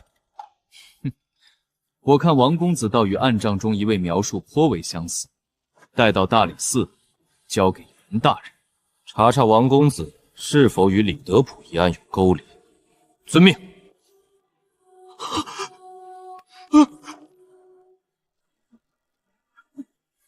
谢大人，你不会来真的吧？我这就是开个玩笑，我并不好。我又没碰着大人。这个玩笑，王公子可还满意？你们敢！陈东仁，还不快去国公府找我祖母和父亲，说我被送到大理寺了，送去！你还有同伙？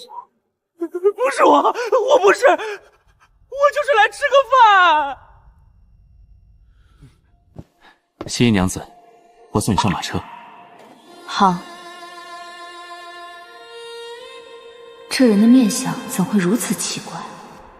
眼尾斜吊，眼底三白隐现，多为心术不正之人。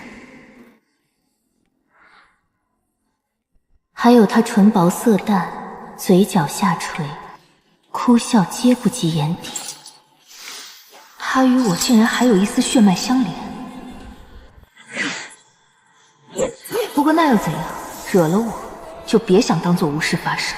一看就是个狡诈算计、自视甚高之人。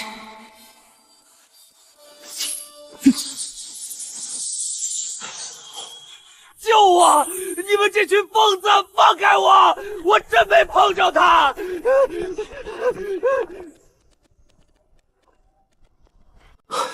吓死我了！元兄，你说济国公府这位小郎君这次还能安然脱身吗？不知，不过跟李家一案牵连上，哪怕是济国公出面，王小郎君也要脱层皮。洪兄，你有没有觉得刚才那个小娘子有些面熟？元兄也觉得面熟。刚才就是千子书叫的罪患，怂恿王妃莫去摘小娘子木纱，到最后真出事了，也是他溜得最快。钱兄，也可能是我看错了。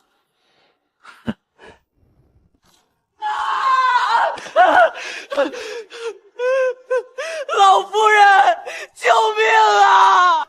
二郎君在江楚酒楼被谢承安大人抓进大理寺了。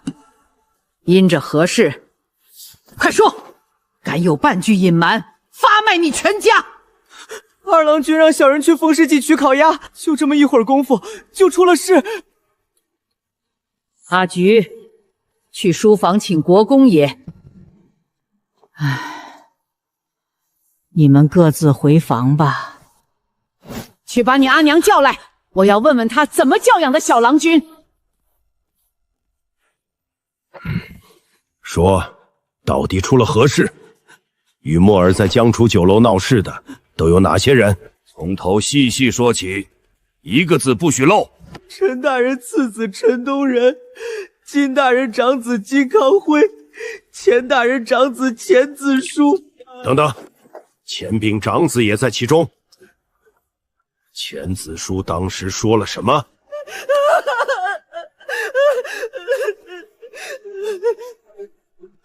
国公爷，小人当时被钱郎君打发去取烤鸭，明儿当时在场，此刻就在院外候着。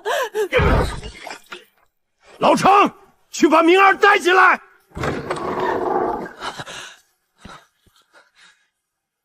国公爷，明儿带到了。说，当时发生了什么？钱炳的儿子说了什么？是钱家小郎侄，是他故意挑拨，说那小娘子背影好看，是钱子书故意使坏。是你家小郎君愚蠢。阿慧，我现在去南宁王府拜见南宁王，必须让墨儿脱罪。不然咱们全家都要被安上李德普同谋的罪名。当年就不该把小郎君养在你身边，看看你把好好一个郎君养成什么样了，这要成咱们家的灭门灾星了。母亲息怒，别气着自己了。这次墨儿如果出事，我和国公爷定不会饶你。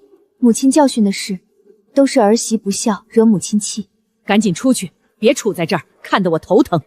母亲，儿媳回去自请禁食3日，在祠堂跪经为墨儿祈福。若墨儿平安归来，儿媳愿抄100卷《金刚经》供奉，以赎失教之过。你先回自己的院子，等国姑爷从南宁王府回来再说。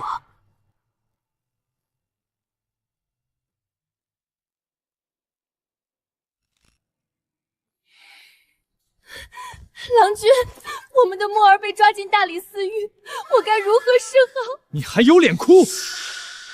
他怎么敢惹到谢承安头上，还沾染上李德普的案子，真是蠢死！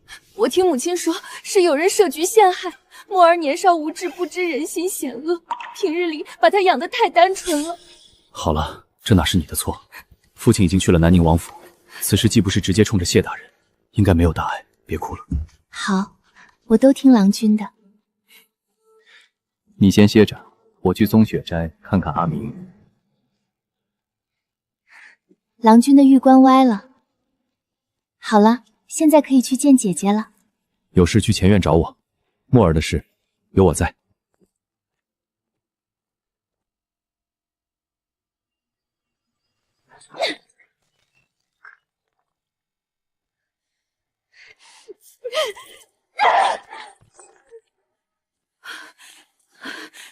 娘子，您快息怒，东院早就不成气候了，大爷去了又能怎样？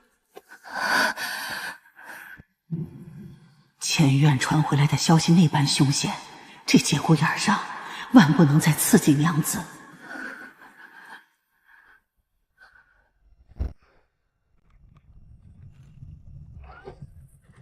娘子到大理寺了。谢大人，又要麻烦西医娘子。上次救下的12名幼童，除了1名未受术的孩子神色正常，其余11人皆整日恍惚，状若痴儿。应该是神魂缺失造成的失智。谢大人，这位就是西医娘子。袁绍，我们进去再说。这般年纪，能有这样手段？太像了。这位就是西夷娘子，不知贵姓，家住何方？怎么还要当面查我背景？太傅大人，西夷娘子是我奉陛下旨意邀请过来的贵客。太傅大人如果有疑问，可以过后再问不迟。是我失礼了。没事。那些孩子呢？袁绍这处官舍不够大，今天只安排了3名幼童，都安置在后面休息处。我让人把孩子抱过来。不用一个一个来，3人放在一起就好。按西夷娘子说的办，把3个孩子都抱过来。是。这谢大人什么时候待人如此随和了？还是对一个小娘子？西夷娘子先坐，谢玄很快把人带来。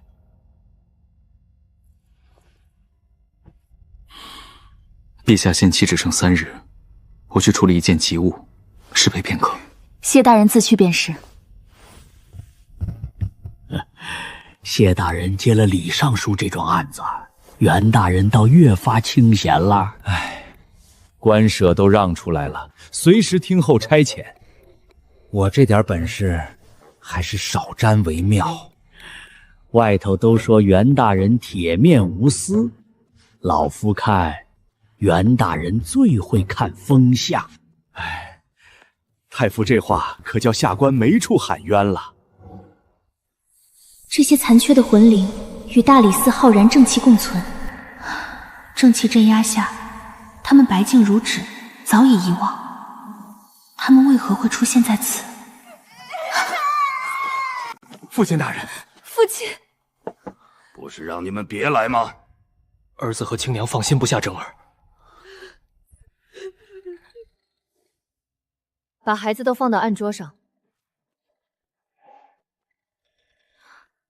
郎君是个小娘子。别说话。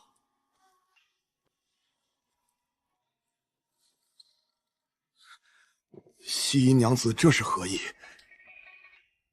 意思是袁大人这些日子，并不算一个人待在这间官舍。别吓我！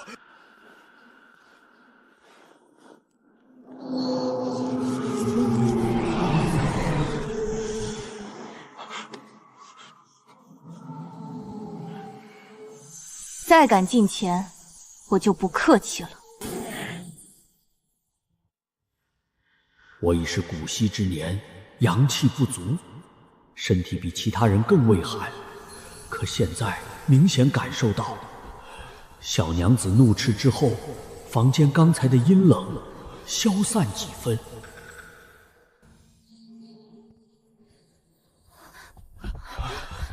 一炷香后，人会醒。郎君，你看。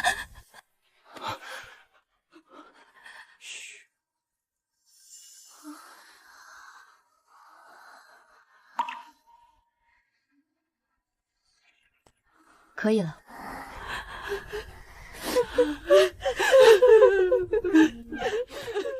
回去之后1个月内不要走夜路，不要去墓地，多晒太阳。阿娘，快走！这里有妖怪，他们会吃人！阿娘，快走！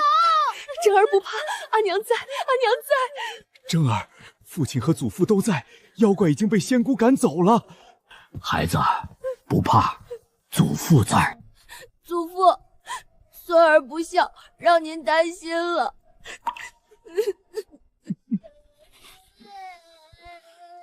你刚才说有妖怪？真儿，告诉姐姐，你说的妖怪长什么样？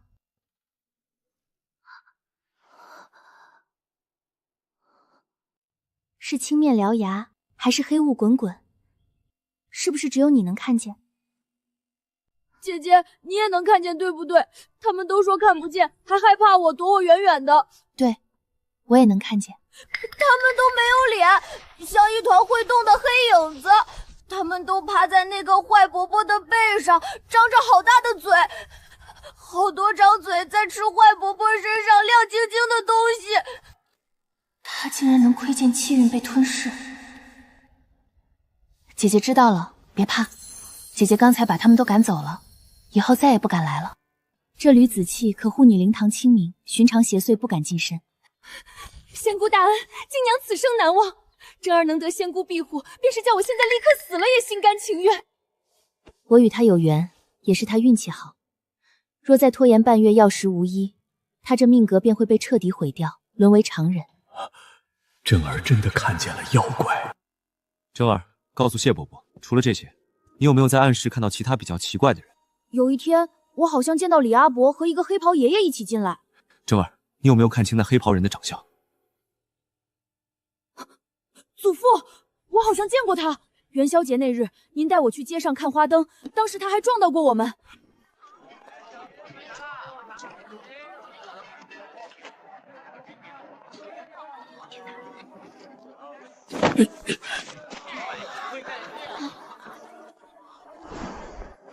原来那日他并非无意，而是在踩点。看来掳走真儿绝非偶然，这尚书府暗室的背后还藏着一条针对唐家的大鱼。谢大人，此事有异，你先送西医娘子上马车，我们稍后再议。太傅大人，下官这便送西医娘子出去。西医娘子与我唐家恩同再造，日后娘子若遇难处，只需往唐府递句话，老夫定当倾力相助。修道之人本应如此，不必挂怀。西医娘子留步，冒犯了。娘子与我故友家的晚辈长相颇为相似，不知娘子家中父母可还安好，现居何处？唐太傅想必查过我，我入京的目的之一就是查清自己与洛阳景安坊袁家的关系。不过，我可以肯定，我与景安坊袁家没有任何血缘关系。没有血缘？你如何确认？我师承玄威真人，略通相术，观面相，再借这枚5周前推演，我与袁家天生八字相克，绝无血缘可能。荒唐！毒妇真是一个毒妇！眼前这位西夷娘子，想必正是故人晚辈，也是姬国公府的长房嫡女。西言，此事极为复杂，你的身世待我查清，必会给你一个满意的答复。太傅大人，您知晓。谢大人，送西夷娘子回去吧，时间太久了，老夫需要好好理一理。快说，到底何事？抓紧说，我下午还有别的事。国公爷，15年前你确认抱回来的是你嫡亲孙女吗？你在说什么鬼话？老五，送国公爷回府缓刑即可。哼，有事赶紧说。15年前的旧事早已了结，你到底想干什么？我今日见到一位少女，长相像了阿叔8分，眉眼与你那世子颇为相似，年岁也与阿叔长女淑华相当。君武兄临终前死死攥着我的手，求我多看顾外甥女阿叔。小事我也就算了，但涉及到阿叔子嗣的血脉真伪，我是万不能容忍的。证据呢？当年那孩子可是你亲自派人接回来的，现在你说接错了。那孩子虽是我派人接回，可最初却是从你那国公夫人手里接下来的，这一点国公爷心里难道不清楚？国公爷若不愿相信，那此事我会亲自去查。如果真如我所想，到时可别怪老夫不留情面。太傅大人，国公爷，国公府到了。我会去查，希望你今天所言是真，不然也别怪我翻脸无情。老夫人，国公爷来了。这是怎么了？谁惹到你了？我且问你，当年大房嫡女一事，你可有半分隐瞒？淑华好好的，你怎么又提起当年的事？是不是阿叔那房又出什么幺蛾子了？袁慧，你不会真的在我王家子嗣上动了手脚吧？王承安，你到底在胡说什么？我再不喜阿叔，阿叔生养的也是我嫡亲孙女。最好如此，事关我王家子嗣，哪怕是你，也绝无饶恕可能。老夫人，国公爷估计在外听信了什么谗言，您别跟着生气。我怎能不气？去，马上找阿生问清楚，今日送国公爷上朝的马夫是谁？问清国公爷下朝后到底见了谁？眉宇间黄明紫润，如晓光出透，可印堂暗至隐隐清辉，如阴云覆宅。如此矛盾，不知结果可如你意？如我意。师叔应该知晓，面相12宫，掌中9丘，万般终归天命图。既然无法改变，那我顺势而为又如何？既然你心里清楚，那师叔就不再多言，你好自为之。有什么事可吩咐道宁，你先出去吧。弟子谢过师叔教诲，弟子告退。命文与骨相皆已变换，宿命轨迹终究会有不同。禀娘子，我郎君在家行3，外人都叫我赵三娘。抬头看我说话。娘子，我是赵三家的，我来这儿，娘子我……好了，我这里没有什么交代的，只有一个要求，无事不要进入我房间。冉竹，你带赵三娘子下去，先熟悉环境。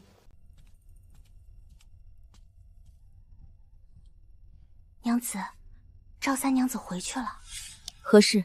娘子，今日谢侍卫来时告诉我，明日傍晚西市来了对西域歌姬，说是眼睛闭得像翡翠，跳起舞时脚上的金铃响得能勾魂呢。娘子，来时您可是答应过我，您说了上京西市胡商云集，要带我见见世面，娘子可不能耍赖。杵在这儿磨了半日，就为这事儿？就这事儿。婢子连明日要穿的胡服都挑好了。聒噪，知道了，还不下去？娘子最好了，我这就去熨烫明日要穿的衣服。娘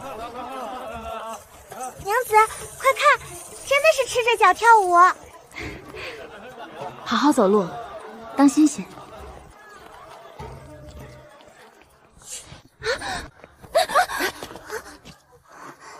你们眼瞎吗？知不知道冲撞到我家娘子？两个泥腿子在上京城也敢如此猖狂，简直不知所谓！你眼瞎吗？这条路这么宽，怎么就我撞上你们？难道不是你们撞上我？是你家的路？橘红，不可无礼。还请小娘子海涵，下人无状，言语冲撞，是我管教不严。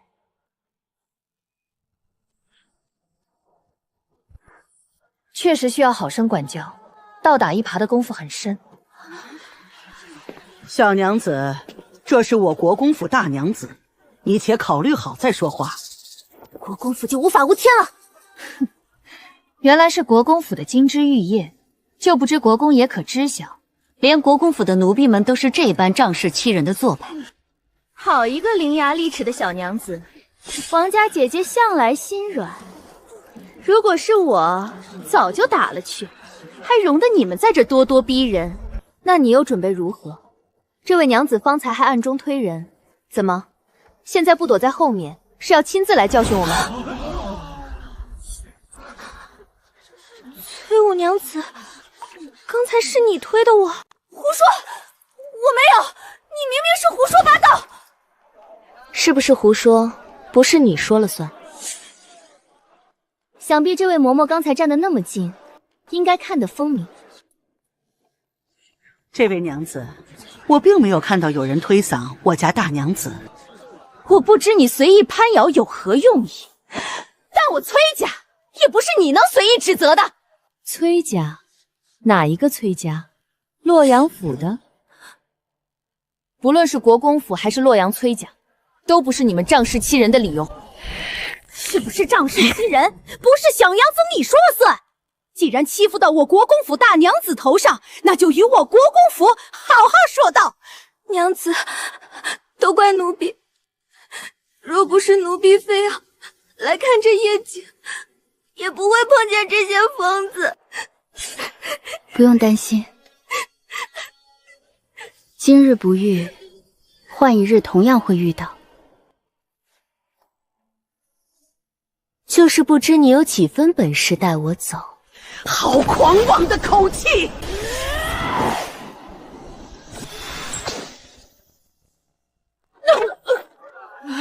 你用了什么妖术？对我做什么？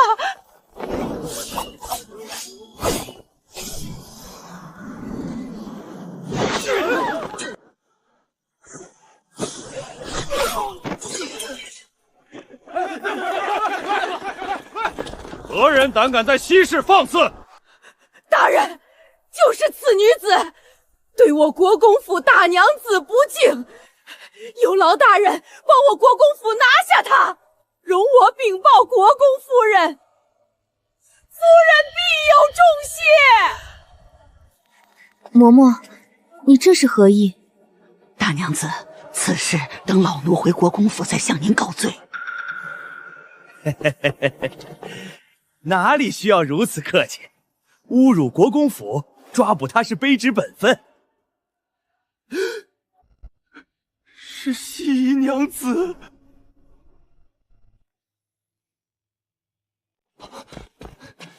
京兆府武侯何冰见过西夷娘子。何大人，西夷娘子客气了。几位是不是有什么误会？却是西夷娘子，万不会做出侮辱国公府之事。你是何意？难道我会污蔑她？这位大人，我可以作证，确实这小娘子侮辱国公府，大秦律法威胁侮辱国公府，徒刑罚金。如果你不按律法办事，我崔家和国公府必然要讨个说法。既然两位信不过京兆府办案，下官先护送西夷娘子回府。两位如果对此有疑问，大可去京兆府告我。下官如果有错，自当受罚。来人，护送西姨娘子回去。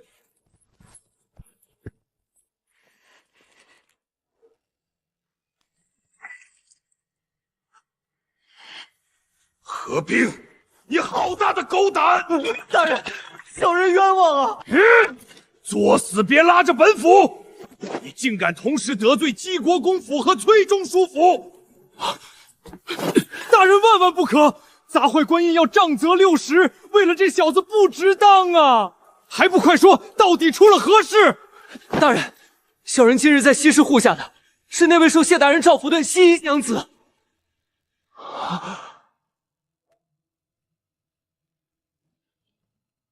你说谁？跟着谢大人的那位西颜娘子？正是齐国公府的下人，大庭广众之下要拿他，小人怎能纵容？此事你做得不错，本官记你一功，退下吧。大人，国公府的家仆仅因几句口角给当街拿人，这反应太反常，其中必有蹊跷。不过是想拿本官当出头鸟，痴人说梦。若国公府再派人来，就推脱本府不在，寻个由头拖着，看他们先露马脚。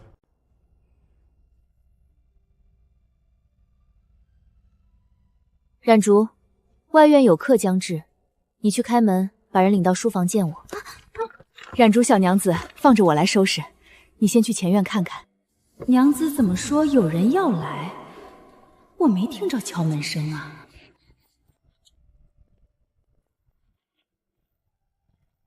这还真来了客人，还是个贵客。大人，我家娘子正在书房，容我进去通报一声。好，你进去通报吧，我就在这儿等候。娘子，唐老太傅来了，让他们进来吧。家里我那几个孙女，不论嫡庶，闺房补舍都是奢华，唉，都是我的错，是我识人不清，害得这母女二人落个骨肉分离。唐太傅，不知唐太傅来我这儿有何要事？西姨，我叫你西姨可好？听闻西姨前几日在西市与姬国公府的人起了冲撞。唐太傅的消息倒是很快，怎么，您这是要替姬国公府讨个公道？怎么会？西姨，我接下来说的事有些匪夷所思，是关于你的身世。据说你到洛阳当天就直言自己不是景安坊袁家的血脉。确实，那时袁慧那老贼婆拿你做要挟，逼迫你母亲答应你父亲娶三房媳妇传香火，若不从，便将你藏匿，让你母亲一生不得相见。你母亲为了你，只能妥协。我记得当时是我从袁慧手里抱回了孩子，我以为是你，谁知他竟如此无耻，用了调包之计。都是我的错。竟然真是姬国公府，怪不得姬国公府那个嬷嬷急着抓我回去，难道是邀功？姬国公知晓此事吗？哼，那个老混蛋也是刚刚知晓，我已让他回去先审问那个在西市闹事的老奴才，必须揪出幕后主使。西银，你别担心，我给那老东西下了最后通牒。若你在姬国公府有任何差池，我拼了这条老命也要去御前告他。既然梦境旧案的源头在姬国公府，哪怕是龙潭虎穴，我也得亲自走一遭。容我考虑几天再说。好，好，好，去，把外头给西姨备下的婢女带进来。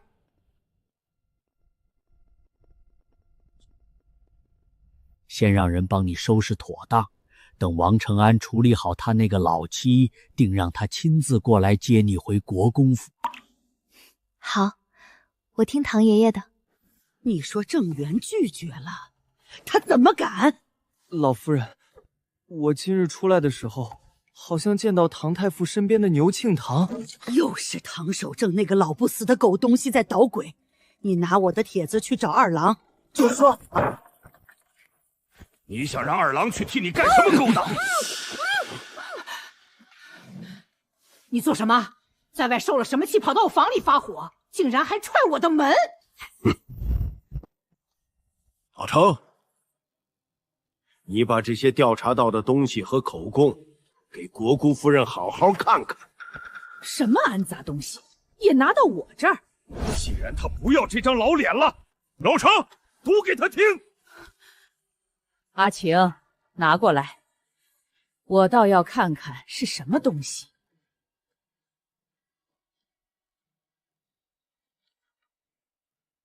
这么多年的事，也值得你把它翻出来。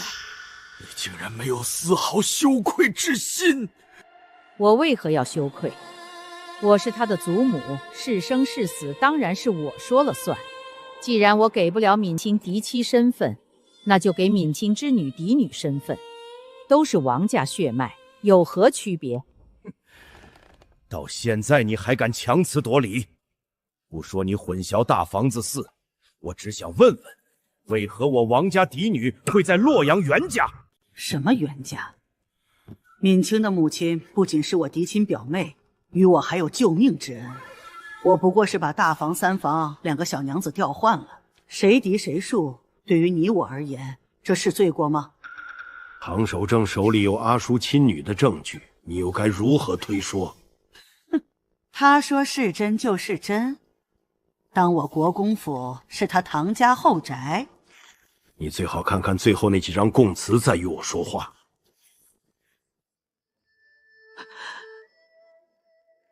我确实不知，他竟是如此胆大妄为。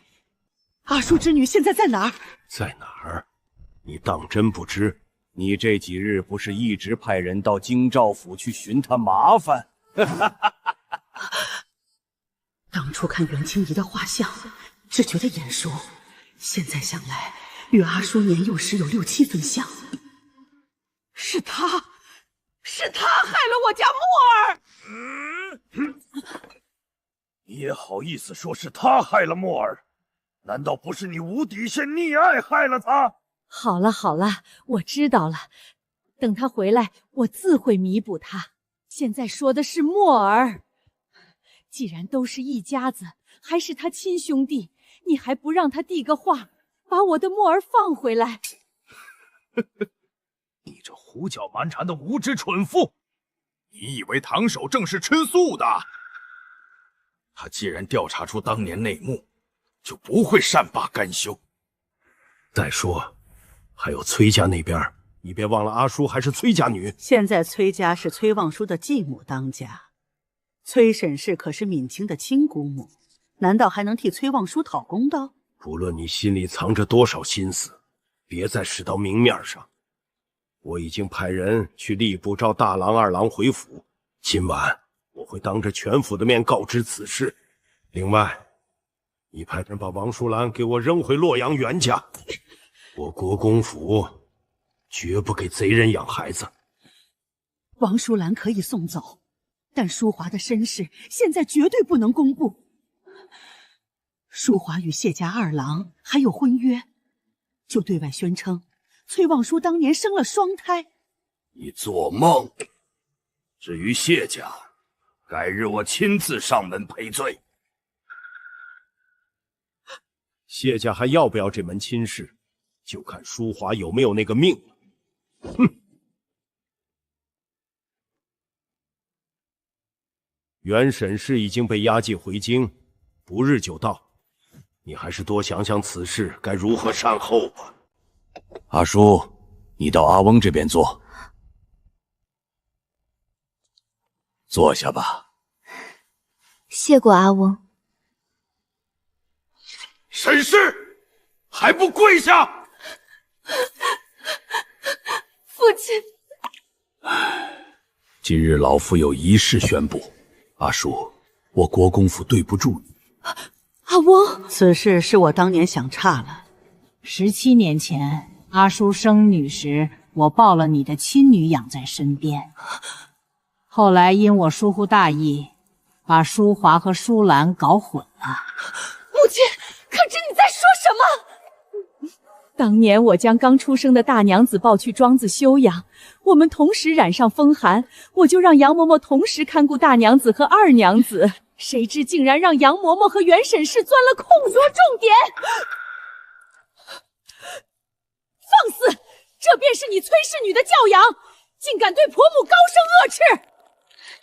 我让你说重点，重点就是大娘子和二娘子混淆了。你看看你现在还有半点世子夫人的仪态吗？闭嘴！元惠，你就是这么反省的。17年了，你让我王承安府的嫡脉流落在外，你做的这些事有半分国公夫人的体面吗？我只问你一句，我的女儿现在何处？老夫人，您怎堪为人祖母？放肆！郎君，不是我也不知。母亲，你为何要对阿叔如此狠绝？当年我苦苦相求让你娶敏清，你非要娶这丧母长女，害得敏清只能当个上不得台面的二房。道君啊，这是把人往死里搓磨。我再问你一句，我亲女现在何处？你竟敢如此对我说话，忤逆不孝的东西！好了，不用担心，我国公府的嫡长女已寻回，明日我就让人接回来。父亲，望告知长女身在何处，我和望叔现在就去接回。世子夫人，我们到了。劳烦于伯。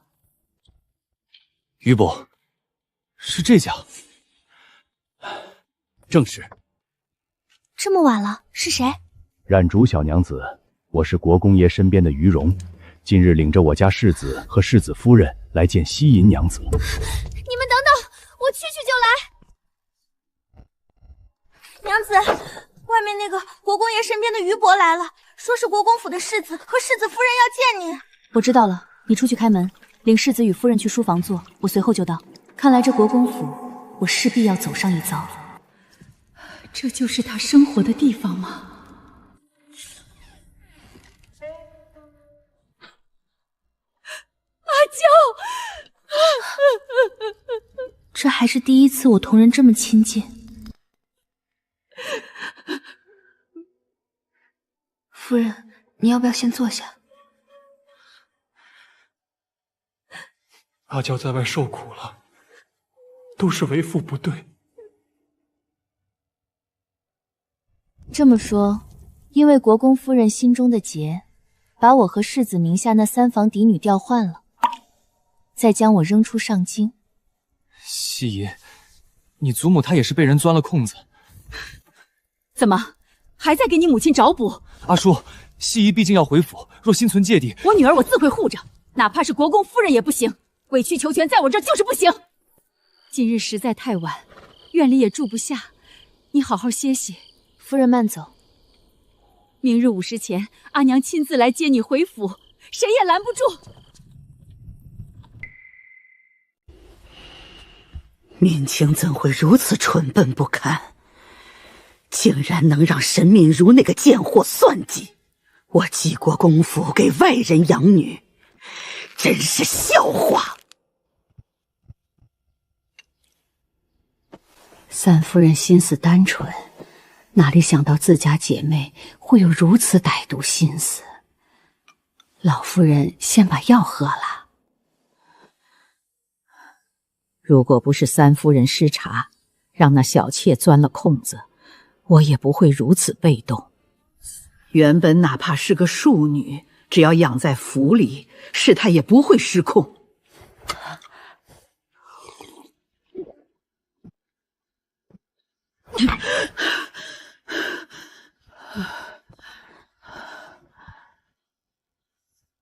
放了麦芽糖的，老夫人吃块藕丝糖，这是世子爷今早去糖藕记排队买的。拿走！你就会帮着他们说话。事情到了这份上，您怎么也得给国公爷和世子爷几分薄面，不能让其他家看了国公府的笑话。谁敢看国公府笑话？你要我圆场可以，不过话说在前头，无论如何，必须让淑华记到阿叔名下，不然谢家那边交代不过去。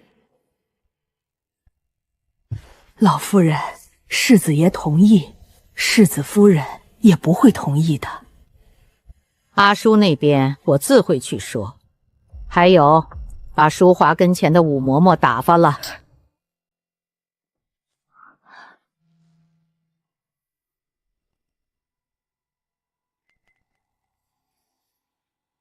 护卫、门警、赤头肌气运外泄，以血签为引，气脉为线。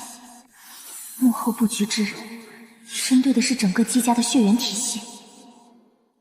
夕颜，我们到家了，你只管放心，一切都有阿娘。我没事。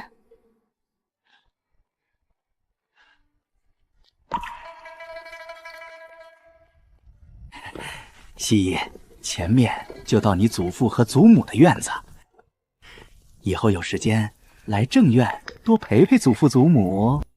好了，还能进去吗？是我多言了。便宜父亲对阿娘的喜爱不似作为，这退让的姿态也卑微。那他眉眼间这抹烂桃花的结束，应该是另有来源。世子爷、世子夫人到。